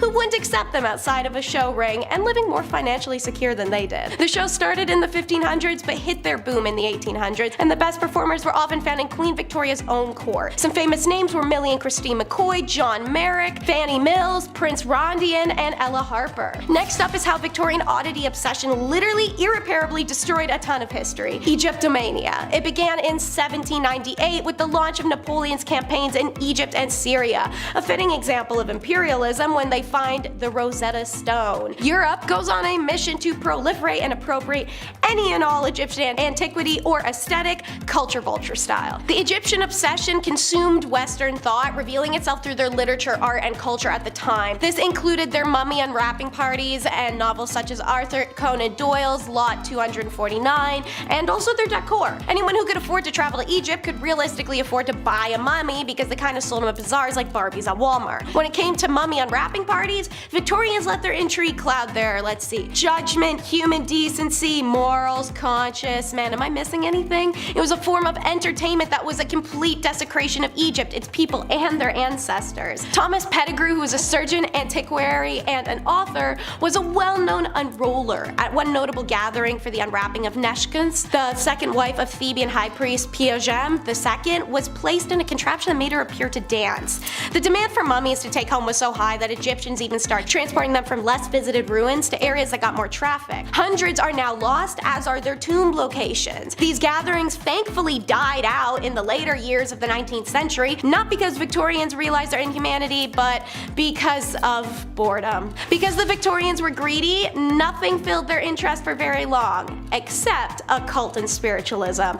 They put that bleep in everything: books, newspapers, clothes, art, decor, parties. The modern spiritualism movement was generally agreed to start on April 1st of 1848 in Hydesville, New York, when teen sisters claimed to speak to a ghost of a man killed in their home. News that spread worldwide and that had a complete fascination chokehold on England, causing the spiritualism movement of the 1860s and attracting people from different social classes, including Queen Victoria. The most popular forms of occult interest in the late Victorian period include mesmerism, clairvoyance, electrobiology, crystal gazing, specialty newspapers, public seances, thought reading, and above all else, conjuring. Sir Arthur Conan Doyle, like many late Victorians, was fascinated by the possibility of communication with the departed souls. The core belief of their spiritualism movement was that the living could communicate with the dead through the help of a medium endowed with the supernatural gift during the mysterious and entertaining seance phenomena or performance. Charlatans will always take advantage, after all. Within the late Victorian counterculture of spiritualism, a number of women and men gained fame and authority as skilled mediums. And now for the original garden gnome,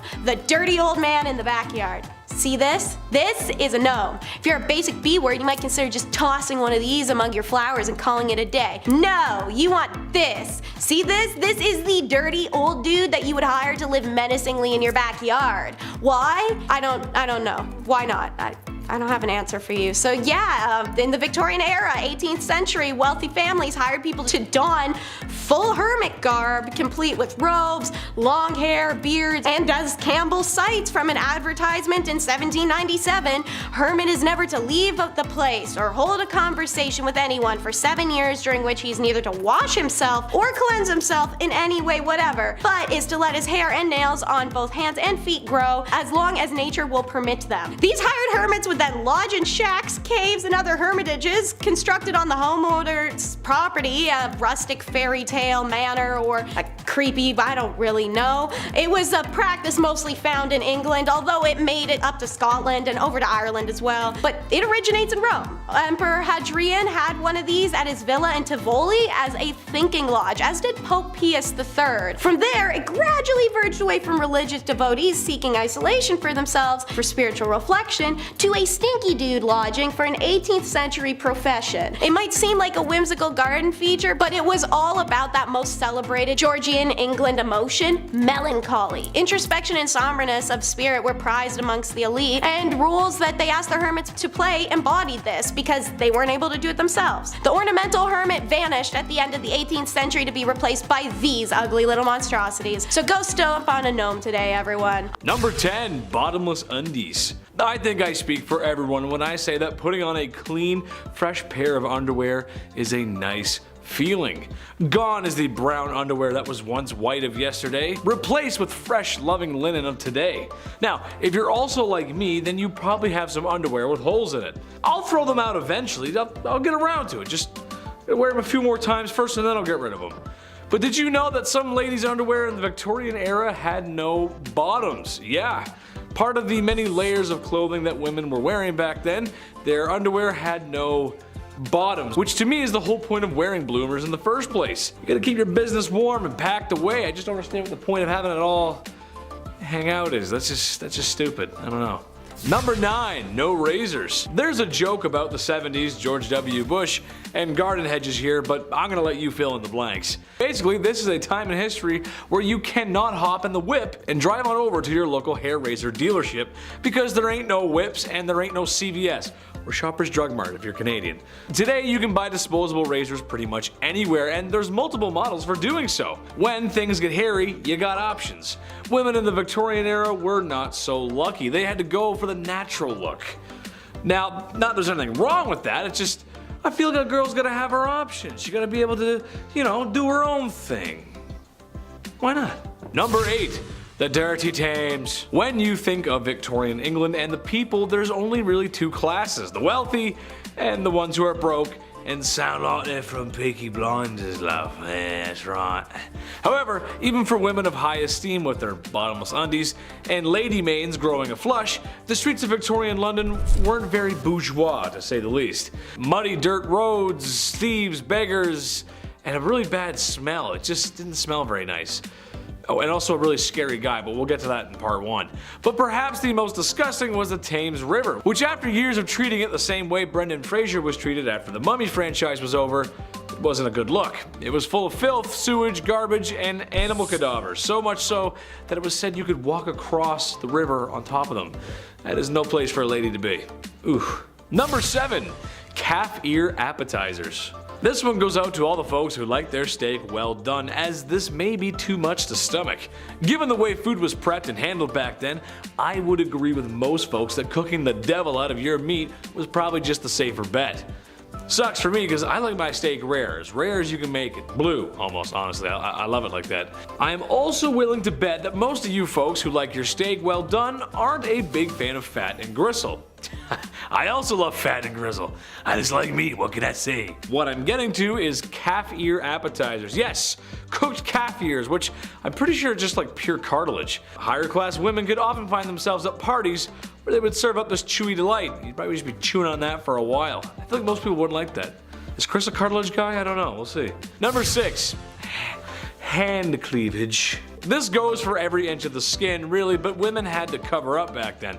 That means no ankles, neck, or God forbid a wrist. If a man saw a wrist, they would act ooh. Well, I don't know if they were that down bad, but women of higher esteem wore gloves. There's etiquette to gloves. It was all part of the culture, which means only women with dosh could practice such glove etiquette. I say no woman should have to cover up. She should wear whatever the heck she wants when the heck she wants to. However, with the gloves, I believe there's a separate issue. I have an issue being a big dude with asthma.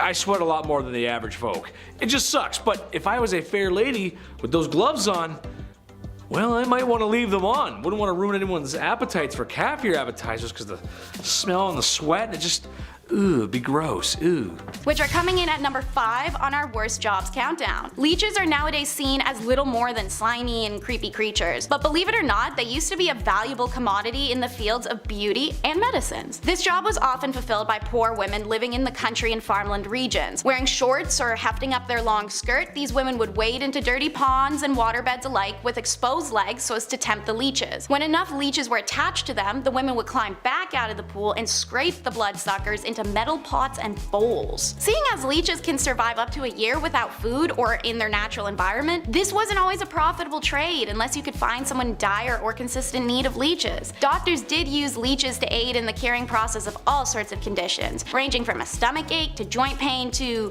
female hysteria, if you know what I'm talking about. Despite being used in medicine, leech collection posed major threats of deadly diseases and blood loss to their collectors. Suffice to say, I don't think I have any interest in going to a doctor's office if I'm going to be prescribed a leeching. Being given the duty of helping prevent and stop the spread of disease in your community would be an incredibly high honor, but maybe wait to sign that job contract until you hear the details. Nightmen definitely make it into our worst jobs countdown, taking the place at number 4. These men would wander the streets at night working what may be one of the most revolting jobs imaginable, collecting human feces off the street for proper disposal. They would dig up the feces from chamber pots, street wells, ditches, sewer holes, you name it. By the time the sun would begin to rise, the carts would be full of the city's excrement, which would then be carried off and reused as fertilizers for the crop that they later consumed. Yummy. Part of being one of the only people up at night means you're a valuable set of eyes. There are reports of nightmen catching burglars or SA in the act, or being called to bloody scenes by members of the public to provide alibis. There's also hundreds of cases where nightmen are the ones to find bodies of those who had met their ends out on the street. After long, solitary nights of collecting feces and seeing these crimes unfold, a nightman would collect his 23 shillings, which is $75 today, at the end of the week, and go home to rest before starting it all over again.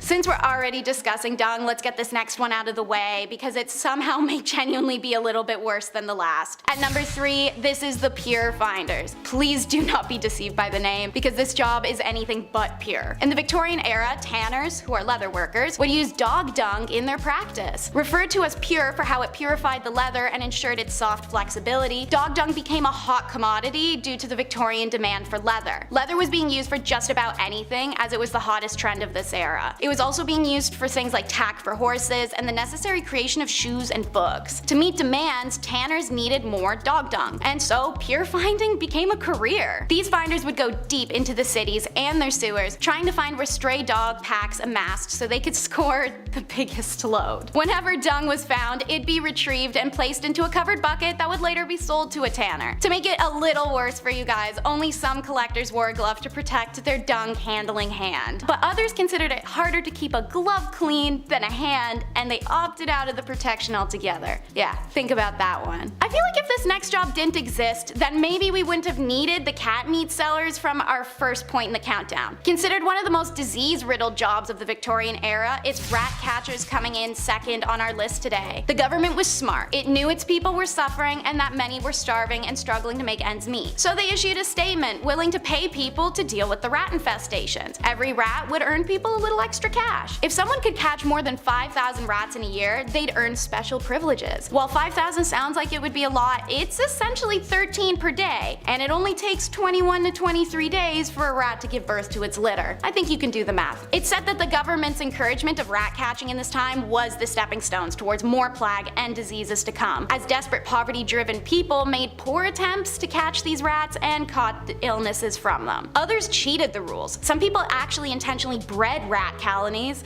to supplement their captured rodents. Rat catching became such a lucrative business that formed around it, and murders even took place when the cheaters were discovered or if somebody infiltrated somebody else's ratting territory. Between the venomous competition and high risk of disease resulting in death, it's safe to say that rat catching may have been one of the worst jobs. And now, what may be the worst of the worst for #1 slot. Let's learn about the history of matchmakers. No, this isn't the romantic kind of matchmaking, unfortunately, but it's rather the business of matches itself. Working what was often a 14-hour shift, matchmakers were predominantly women who were immigrants, living in poverty, widowed, just overall in a bad situation for an era where women had pretty much zero rights. They were compensated poorly, often sexually harassed or assaulted by their management, and even forced to pay fines to their workplace should they be tardy or damage anything they worked on. Working with white phosphorus, the material found in the tip of the match to enable the instant strike anywhere effect, was highly toxic and responsible for a devastating disease known as phossy jaw. This nickname was given by the matchmakers to the particularly nasty condition that would cause the jawbone to rot and become disfigured. Eventually, this infection would spread to the brain and cause debilitating symptoms and extreme pain prior to death. Should the jawbone be removed in time, some women were able to survive longer with the condition, but nothing was guaranteed once phossy jaw had set in. Famously, an article written by a matchstick girl named Annie Besant exposed the conditions of matchstick companies in London. Infuriated, the factory owners fired her and attempted to force signatures of their other staff, stating that they were happy with their working lives. Refusing to do so, by the end of the day, 1,400 women had gone out on strike. Their demands were eventually met, but only 20 years later. It wasn't until 1906 that white phosphorus was made illegal in the use of matchsticks in the UK. The matchstick girls were a revolutionary step towards the deliverance of women's right and autonomy, a journey that we're still on today. Number 10, Jack the Ripper. If we were to pick a poster boy for this list, well, it'd be him. Jack the Ripper was the alias given to the unknown criminal with sick tastes. During a period in the late 1800s, there was a string of cold-blooded de-lifings that affected London. Victorian London, to be specific. It got so bad that they were telling people not to go out at night in fear of the Ripper. Ooh, that does not sound good. His crimes were extremely graphic and violent and meant for a much more mature and suitable audience. Just to make things even worse, he was never caught or really even fully identified. Some of the theories say he was a she, he was multiple people, or even Prince Albert. I thought it was Prince Albert at one point. They really don't know. Oh, that's terrible. That's just awful. Right, I'll go out with you, but your Ripper could be out. Number 9, Charles Bravo. Mr. Bravo succumbed to his illness in 1876. He had been poisoned with antimony, which at first when I read that I thought it said alimony, and I feel like a lot of husbands died of that. That's a divorce joke for everybody at home. With antimony, which is a poison that works very, very slowly. Slowly enough that he would have known what was happening. Thus, he quite possibly knew who did it, but never revealed who did. Now, at the time, it was believed to be a manual checkout, if you will. What's crazy about this case, though, is that it's like a game of Clue. The wife was having an affair with a doctor, so you know, there was something there. There was also a disgruntled maid who all wanted a piece of Mr. Bravo. Yes. The family fun game night conclusion was it was the wife in the library with the candlestick. I meant the poison. She poisoned him. It was her with the poison. We think. That's the running theory. We still don't know. Number 8, Thames Torso. The Thames River is famous for being a stinky, rotten, no good, very bad river filled with the most heinous refuse humans have to offer. That's right, love. It's awful, isn't it? Oh, it's bloody awful. So, to some, it shouldn't be a surprise that in September of 1873, a woman's torso was recovered from the river. Hold on to your barf bag, folks, because it's only going to get worse from here. There was also lungs, a right thigh, a right shoulder, and lastly, a scalp of the face, and it is attached. It is gross. Ugh, they found that as well. Authorities did their best to reconstruct the body, but this isn't a Malibu plastic surgery office. They even sat out the face on display in hopes the public could identify the victim. One man suspected it was his missing daughter, but a positive ID could not be made. Thus, we know nothing about the case. Number 7, the Gattons. In 1898, adult siblings Michael, Nora, and Ellen Murphy were on their way home Boxing Day after an entertaining day out. They made their way home after a dance had been cancelled. And sometimes it happens, but they still made the best of it, and you know what? I respect that. Enjoy your life. Enjoy the afternoon. That's awesome. However, they never made it home. Their bodies were discovered in a grisly, bloody scene. I mean, really bad. Skulls were crushed, bodies were beaten, and someone had done in the horse. I mean, they shot the horse. That's crazy. No witnesses, I guess. To this day, nobody knows what happened to the siblings. It's really scary. Number 6, Edwin Bartlett. Edwin Bartlett, like many other people in the Victorian era, was in need of a good dentist. I can use one too. I need braces. I'll be so cute with braces. A lack of dental hygiene made for many issues back then. So if you take away anything from this list today, folks, it's brush your teeth and go see your dentist. It's important. Well, he went to the dentist because his breath had been so bad he had to sleep in separate beds from his wife. He had so much buildup and gunk in there. It was that bad. Gross. For me, it's because I fart in my sleep, or at least so I'm told. That's what everyone says. I don't know. At the time, Mrs. Bartlett asked her husband to pick up a large portion of chloroform because that was legal back then. You just pick up some chloroform. Okay, sure. What a time to be alive. He later was found with chloroform in his system, a large amount. The missus somehow convinced the court that she was innocent. A study done almost 100 years later confirmed it was her. Well, at least maybe it was her. We're, again, still not sure because it was so long ago. At number 5, no divorce. Nowadays, divorce is quite common. All you have to do is sign a paper and you're done. But back in the Victorian era, before the Matrimonial Causes Act of 1857 allowed divorce, people had to find different ways of getting rid of their spouses. After all, just because there was no divorce doesn't mean that everyone was happy in their marriages. It turns out that in order to solve their problems and get rid of their spouse, people would just sell their wives, either in public or in private sales. Most of the time, a man would take his wife to the town square and just sell her off to a new man. According to some records, some women had the power to veto a sale, and sometimes it was for cash. Though I think the cheapest that a wife was ever sold for was a pint of beer. This wasn't necessarily bad for the woman because if she was sold to someone else, things could sometimes work out and she could live a better life with a better spouse. And if she didn't, then she would just get sold again and get to try her luck with a new man. At number 4, food additives. These days, people are becoming more and more concerned with artificial additives in their food. All natural, organic, pesticide, and hormone-free food is becoming more and more popular, but back in the Victorian era, people were putting all kinds of additives in their noms, and a lot of it was really, really bad for you. Like, we're talking deadly. Chalk and alum were often added to bread dough to make it whiter, and sometimes pipe clay, plaster of Paris, or sawdust was added to the mix as well. Red lead was sometimes added to cheese, lead was added to cider, mustard, wine, sugars, and candies, copper sulfates were used in preserving fruits, jams, and wine, mercury was used in candies, and even ice cream was made using a water and chalk mixture. All of these unsafe ingredients are actually what prompted the food safety industry because no matter what's going on, you shouldn't be eating lead, chalk, and mercury. At number 3, corpse medicine. Now earlier I mentioned the whole grave robber industry and how that really took off during the Victorian era, but now let's talk about how they used corpses in their medicine. Back then, some people believed that consuming certain parts of the human body could cure their ailments. I know.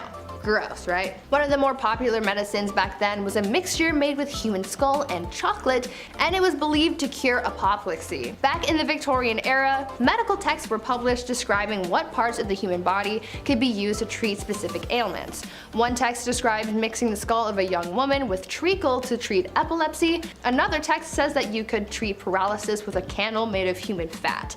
Apparently, executioners were linked to this type of medicine as they would, execute someone and then use the remains to become a doctor and treat people's illnesses. Imagine Grey's Anatomy, but with Victorian medicine. Sounds like an interesting thing to watch, but also probably not to experience. At number 2, mummies. Speaking of dead people though, people from the Victorian era were oddly fascinated with mummies. I mean, I can understand the fascination to a certain extent because they're old and cool, but of course, these people just had to be extra weird and take that obsession with mummies to heights that they didn't need to be. People used ground up mummies to make paint, pieces of mummies were sold in jars, and they were even used in advertising. One candy shop put a mummy on display in the store claiming that it was the daughter of a pharaoh who saved baby Moses. I mean, that's weird, right? I understand that this was all happening as archaeologists were starting to uncover lost treasures and secrets from Egypt, but I mean, a mummy in a candy shop? Seems a little much. And finally at number 1, baby farmers. Now for what I believe is probably the most disturbing thing from the Victorian era, baby farmers.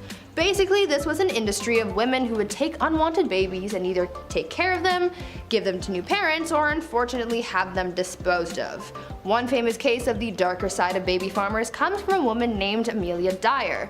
She was known to have charged women a lot of money to take their babies off their hands, but unfortunately the children wouldn't survive Amelia's care. It is believed that Amelia was responsible for the passings of hundreds of babies, making her one of the biggest monsters of the Victorian era. Now before we wrap things up for today, I want you guys to leave a comment down below telling me if you would ever want to take a trip back in time to visit the Victorian era, and if so, what's one thing that you wish you could see? Leave me your thoughts down in the comments.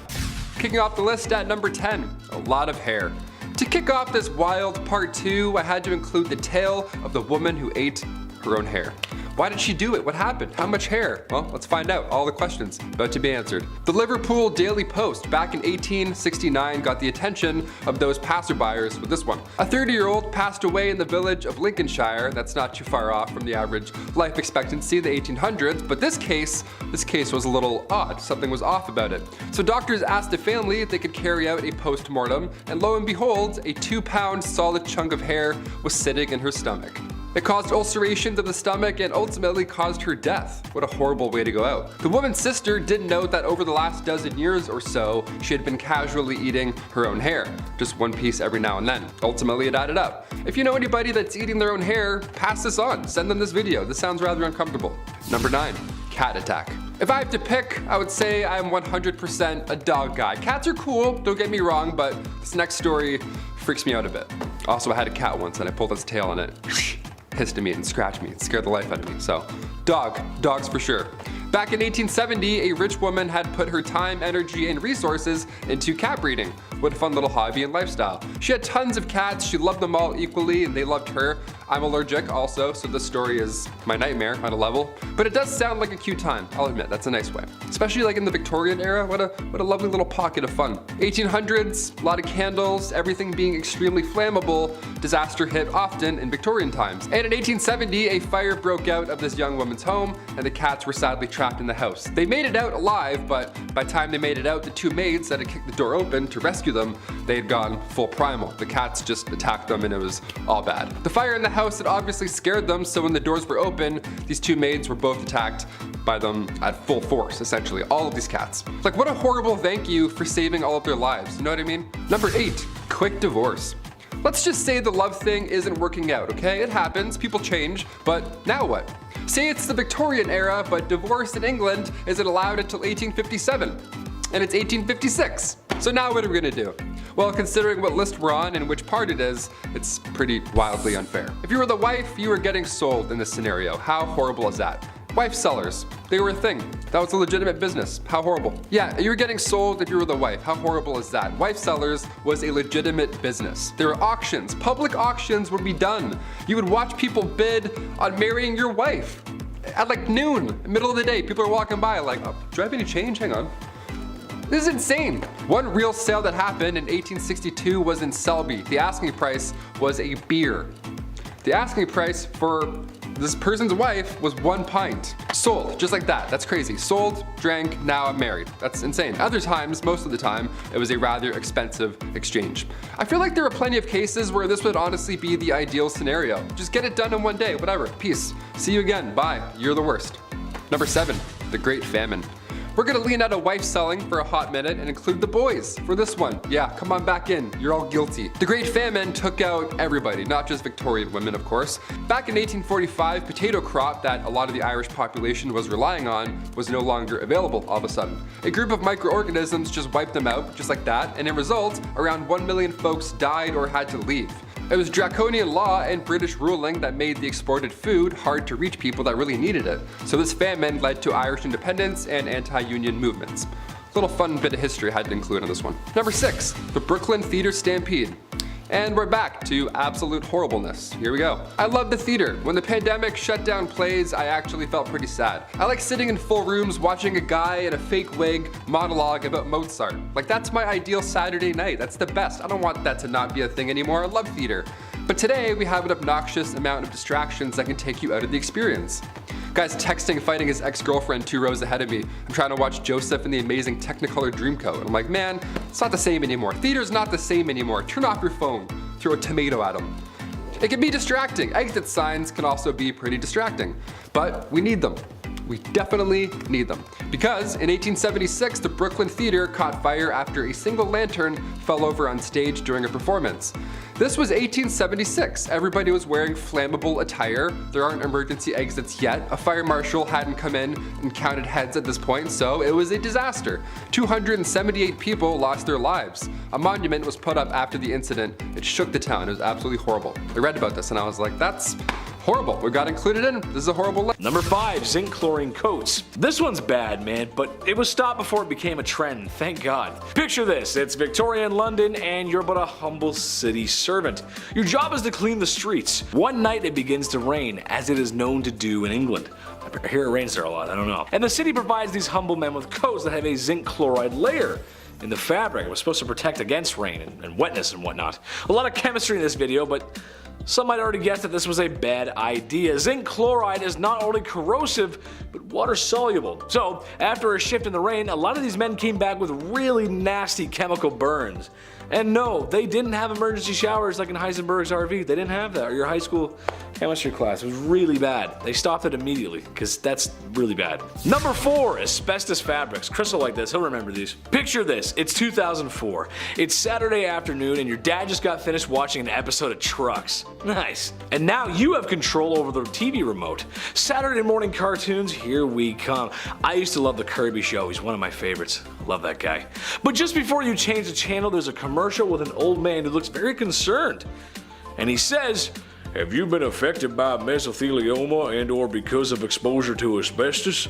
Then you may be qualified for compensation." I believe it went something like that. Maybe I should call Saul Goodman. Where's he when you need him? All jokes aside, those commercials were not joking. They weren't joking around at all because it's been known asbestos was very harmful for a long time. So yeah, it was pretty bad. Victorian times were no different. Mostly using things to protect from heat or fire, and while it did do the job somewhat, it was very harmful for the lungs. And like the old man says in the commercial, it could be cancerous, hence mesothelioma.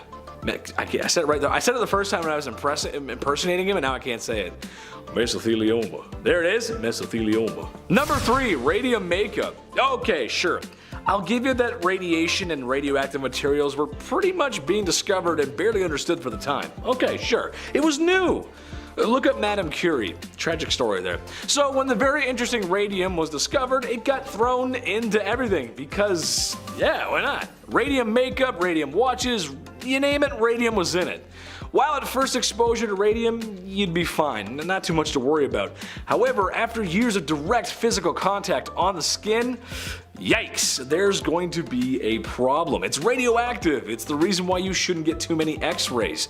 Not that it's radium, I'm just saying radiation in general is not good for you. Not much to explain in this one except it was used and manufactured in women's makeup and they used it, and I'm sorry, that's just rough. Number 2, mercury hats. Mercury was nothing new in the medical field in Victorian times. It had been used in ancient China for a long time before that. And yes, it was poisonous. It was harmful to you. However, in Victorian times, some hats included mercury in their production process. Now, why is that so bad? Well, because mercury makes you go insane. Hence why they called it Mad Hatter's disease. I could not think of a worse name for a disease. Now, not that it's a fashion point, but this was also readily used for treating syphilis at the time. So something that's readily available for the public and health would wind up in closed production. It makes sense. If there's a lot of it, sure, it makes a lot of sense. But it makes people go crazy. That's... Sorry, who's talking to me? What? No, I'm just kidding. Joke, funny. Number 1, cellulose nitrate. This one's crazy. As you can tell on this list, there's been a lot of clothes and fabrics mixed with some naughty chemicals. Naughty! Of course, this is years before OSHA or WMS, so it probably wouldn't happen today. However, this one takes the cake. When cotton, or a cotton-like product, is introduced to nitric acid, it forms cellulose nitrate, which is also known as flash cotton. Not because it takes its shirt off at an edgy concert, but because I cannot stress this enough how unstable and flammable it really is. Even the slightest heat source could set it off. There's even stories of people spontaneously combusting after being exposed to items made with such. The lights in the studio, they'd probably set it off. That's how sensitive it is. That's pretty crazy.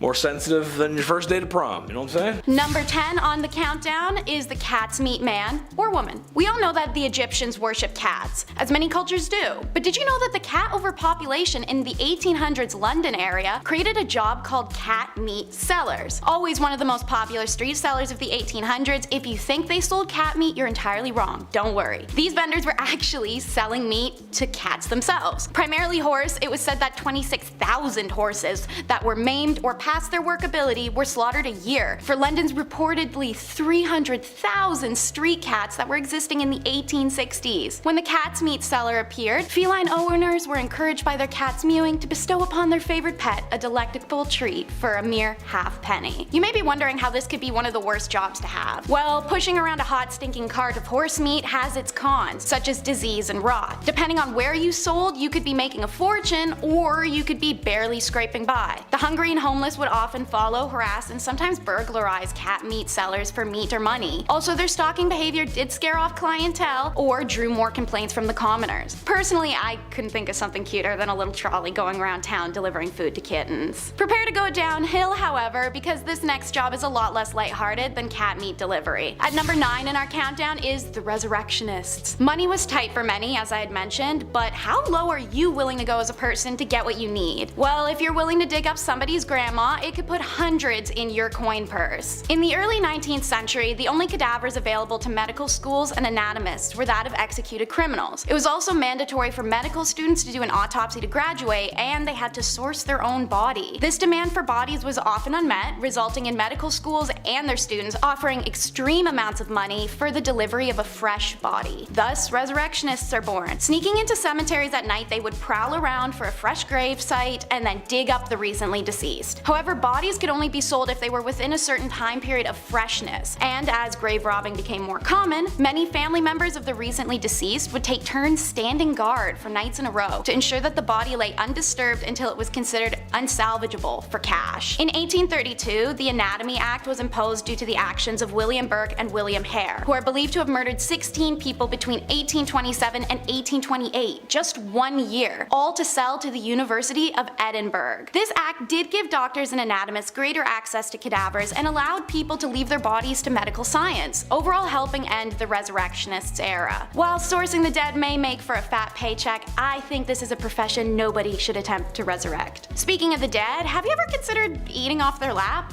Okay, well, not quite literally off their lap, but number 8 on the countdown is sin eaters. Sin eating is a job that really only affects you if you have a discomfort with death or religious/spiritual. It was believed that when someone religious was to die after a life led of sins, such as gluttony, lust, pride, or crimes and cruelty towards others, their family would sometimes feel that the only way to guarantee their loved ones access to heaven is through someone living taking on the weight of their sins. While the act is against the church's wishes, sin eaters go back as far as the 17th century. Depending on the family or the deceased, the meal served may be specific, but traditionally it was just a piece of bread. Placed on the chest of the laid out body, it was believed to supposedly suck up the sins of the dead, clearing them for a passage to heaven. Once the sins had been captured in the bread, the sin eater would sit on a stool facing the door and eat the bread before washing the bread down with a bowl of ale. Because he was a man who would willingly take on the sins of other people, he was often solitary in the community. However, sin eaters fetched a pretty fair price for the act. I mean, if it is true that you're taking on someone else's bad karma, you'd at least want to be compensated for that, right? Sin eating remained popular in England and Wales all the way to the turn of the 20th century, when England's last sin eater, Richard Munslow, died in Rattling Hope in 1906. Like sin eaters, our next job was one of public scrutiny and rejection. Number 7 is mudlarking. Victorian mudlarks are the original foragers of the foreshore. They would be scavenging for anything on exposed riverbed which they could sell in order to survive. This was the last ditch resort. People would hike up trousers and wade their feet around in sludge, feeling with toes as well as fingers for items that may be lost or discarded in the mud. All ages participated in this activity. However, it was usually those who were the most affected by poverty that were taking part. As a result, those seen mudlarking were considered shameful and the lowest of society. River Thames was the most famous for mudlarking in the Victorian era, as it was a renowned dumping ground that saw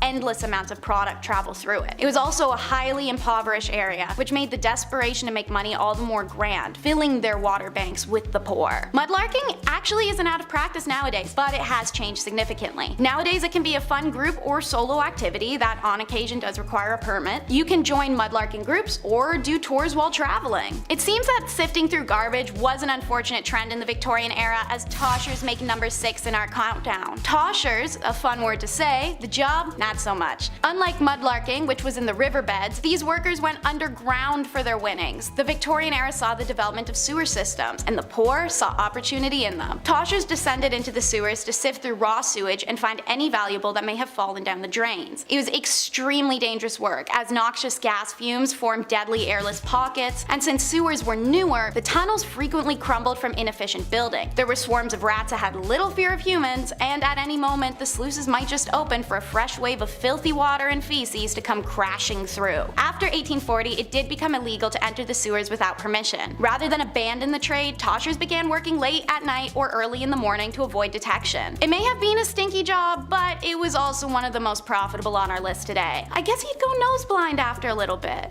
Right? Hopefully. On a warm summer day, the last thing you want after jumping into the lake on your cabin trip is to emerge covered in leeches. However, in the Victorian era, that would be a prime location for the leech collectors. Number 5 in the countdown is all about buggy dresses. The wealthy Victorians were very into the grandeur, looking to feed a fascination with culture especially. Beetle wing embroidery was at a peak of fame in the 18th century India, and was quickly appropriated by English visitors while military occupied the country from 1858 to 1947. Elytra, which is the hard casing over a beetle's wing, first appeared on dresses and experienced their first burst of popularity in England by the 1820s, though English women in India had likely been donning it since at least the 1780s. Material used was often white or other pale colors to help augment the reflective green tones of the beetle wing. This visual was made possible when elytra was paired with zardozi, a gold embroidery style often done on colored cottons or silks. Victorians at least didn't appropriate everything about the art form. They made patterns and styles of their own for the dresses. Elytra was sewn onto the gowns in an imitation of live beetle patterns, a reflection of Victorian interest in naturalism and zoology. Not sure why anyone wants to look like they have live bugs crawling on them, but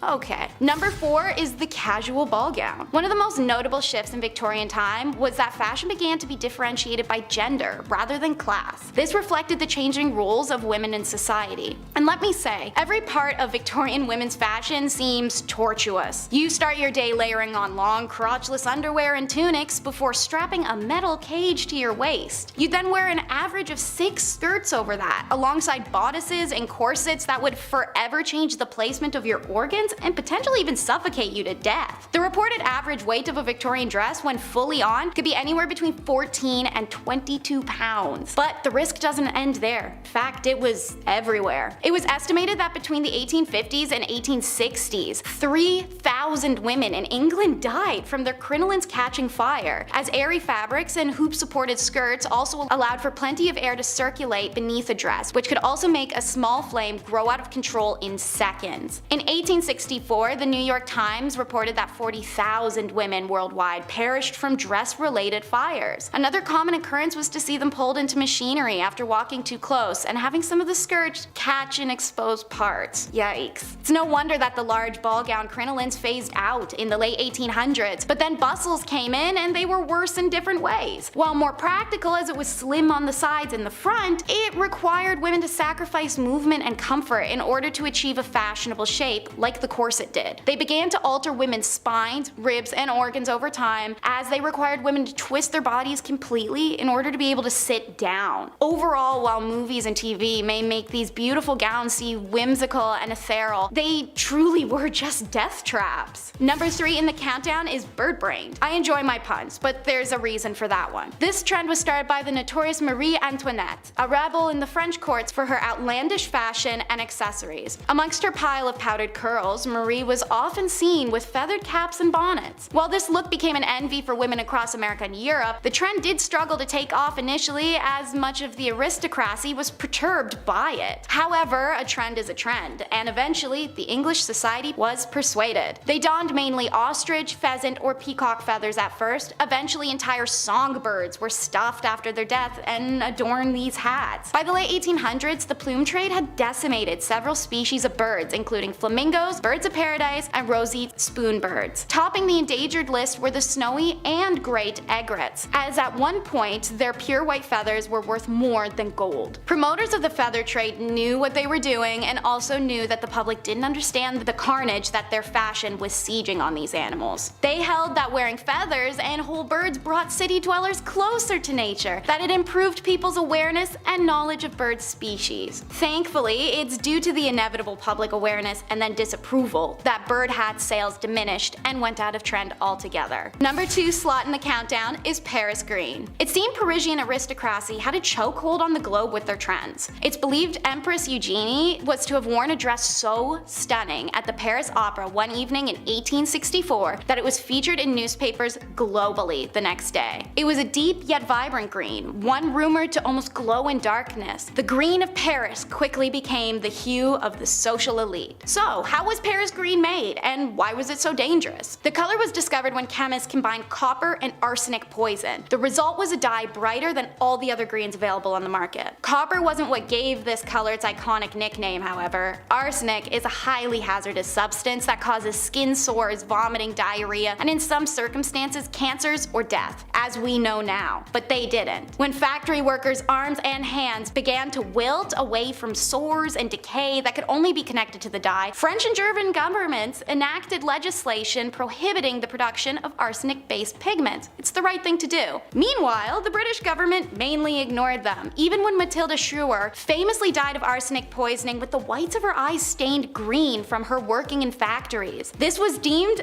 accidental poisoning by the government at the time. Paris green remained popular in England until, ironically, it just went out of trend. It's a little bit of an abrupt ending, honestly. No justice for those exposed in workplaces or compensation for suffering, but nothing takes the cake quite like the Victorian trend of looking dead, which is number 1 in our countdown. You'd figure people look dead enough as is, inhaling arsenic and mercury from their clothes and shoes and hats constantly, let alone their home decor, but looking dead was the fashion of the day. This look was specifically modeled after how tuberculosis affected you. Pale skin, watery eyes, red lips. While this disease was decimating the lower status, higher status women recreated it with makeup and arsenic consumption. You heard me right. In order to get pale skin, women consumed arsenic. In order to not die from arsenic, the consumer had to follow a careful process, eating small doses to build up a tolerance. Now, arsenic is addictive, so if they at any point stopped the consumption, they would experience withdrawals such as vomiting, stomach pains, convulsions, hair loss, nervous system failure, kidney failure, delusions. The list goes on. Some women were stuck taking it for the rest of their lives. For the desired watery eye look, women would put citrus or even perfume in their eyes. Some went farther, using belladonna flower, also known as deadly nightshade, for longer lasting tears. However, being poisonous, little wonder why blindness was widely reported as a symptom of belladonna drops. No wonder it did such a good job. Red lip paint included, you guessed it, more poison. In this case, usually lead. All of these poisonous products would contribute to illnesses and facial decay. Death was of course a long-term side effect of the usage once poisoning reached its crescendo. Suffice to say, while you may really want to fit in, some trends are not worth getting on board for, especially if they'll slowly melt your face off.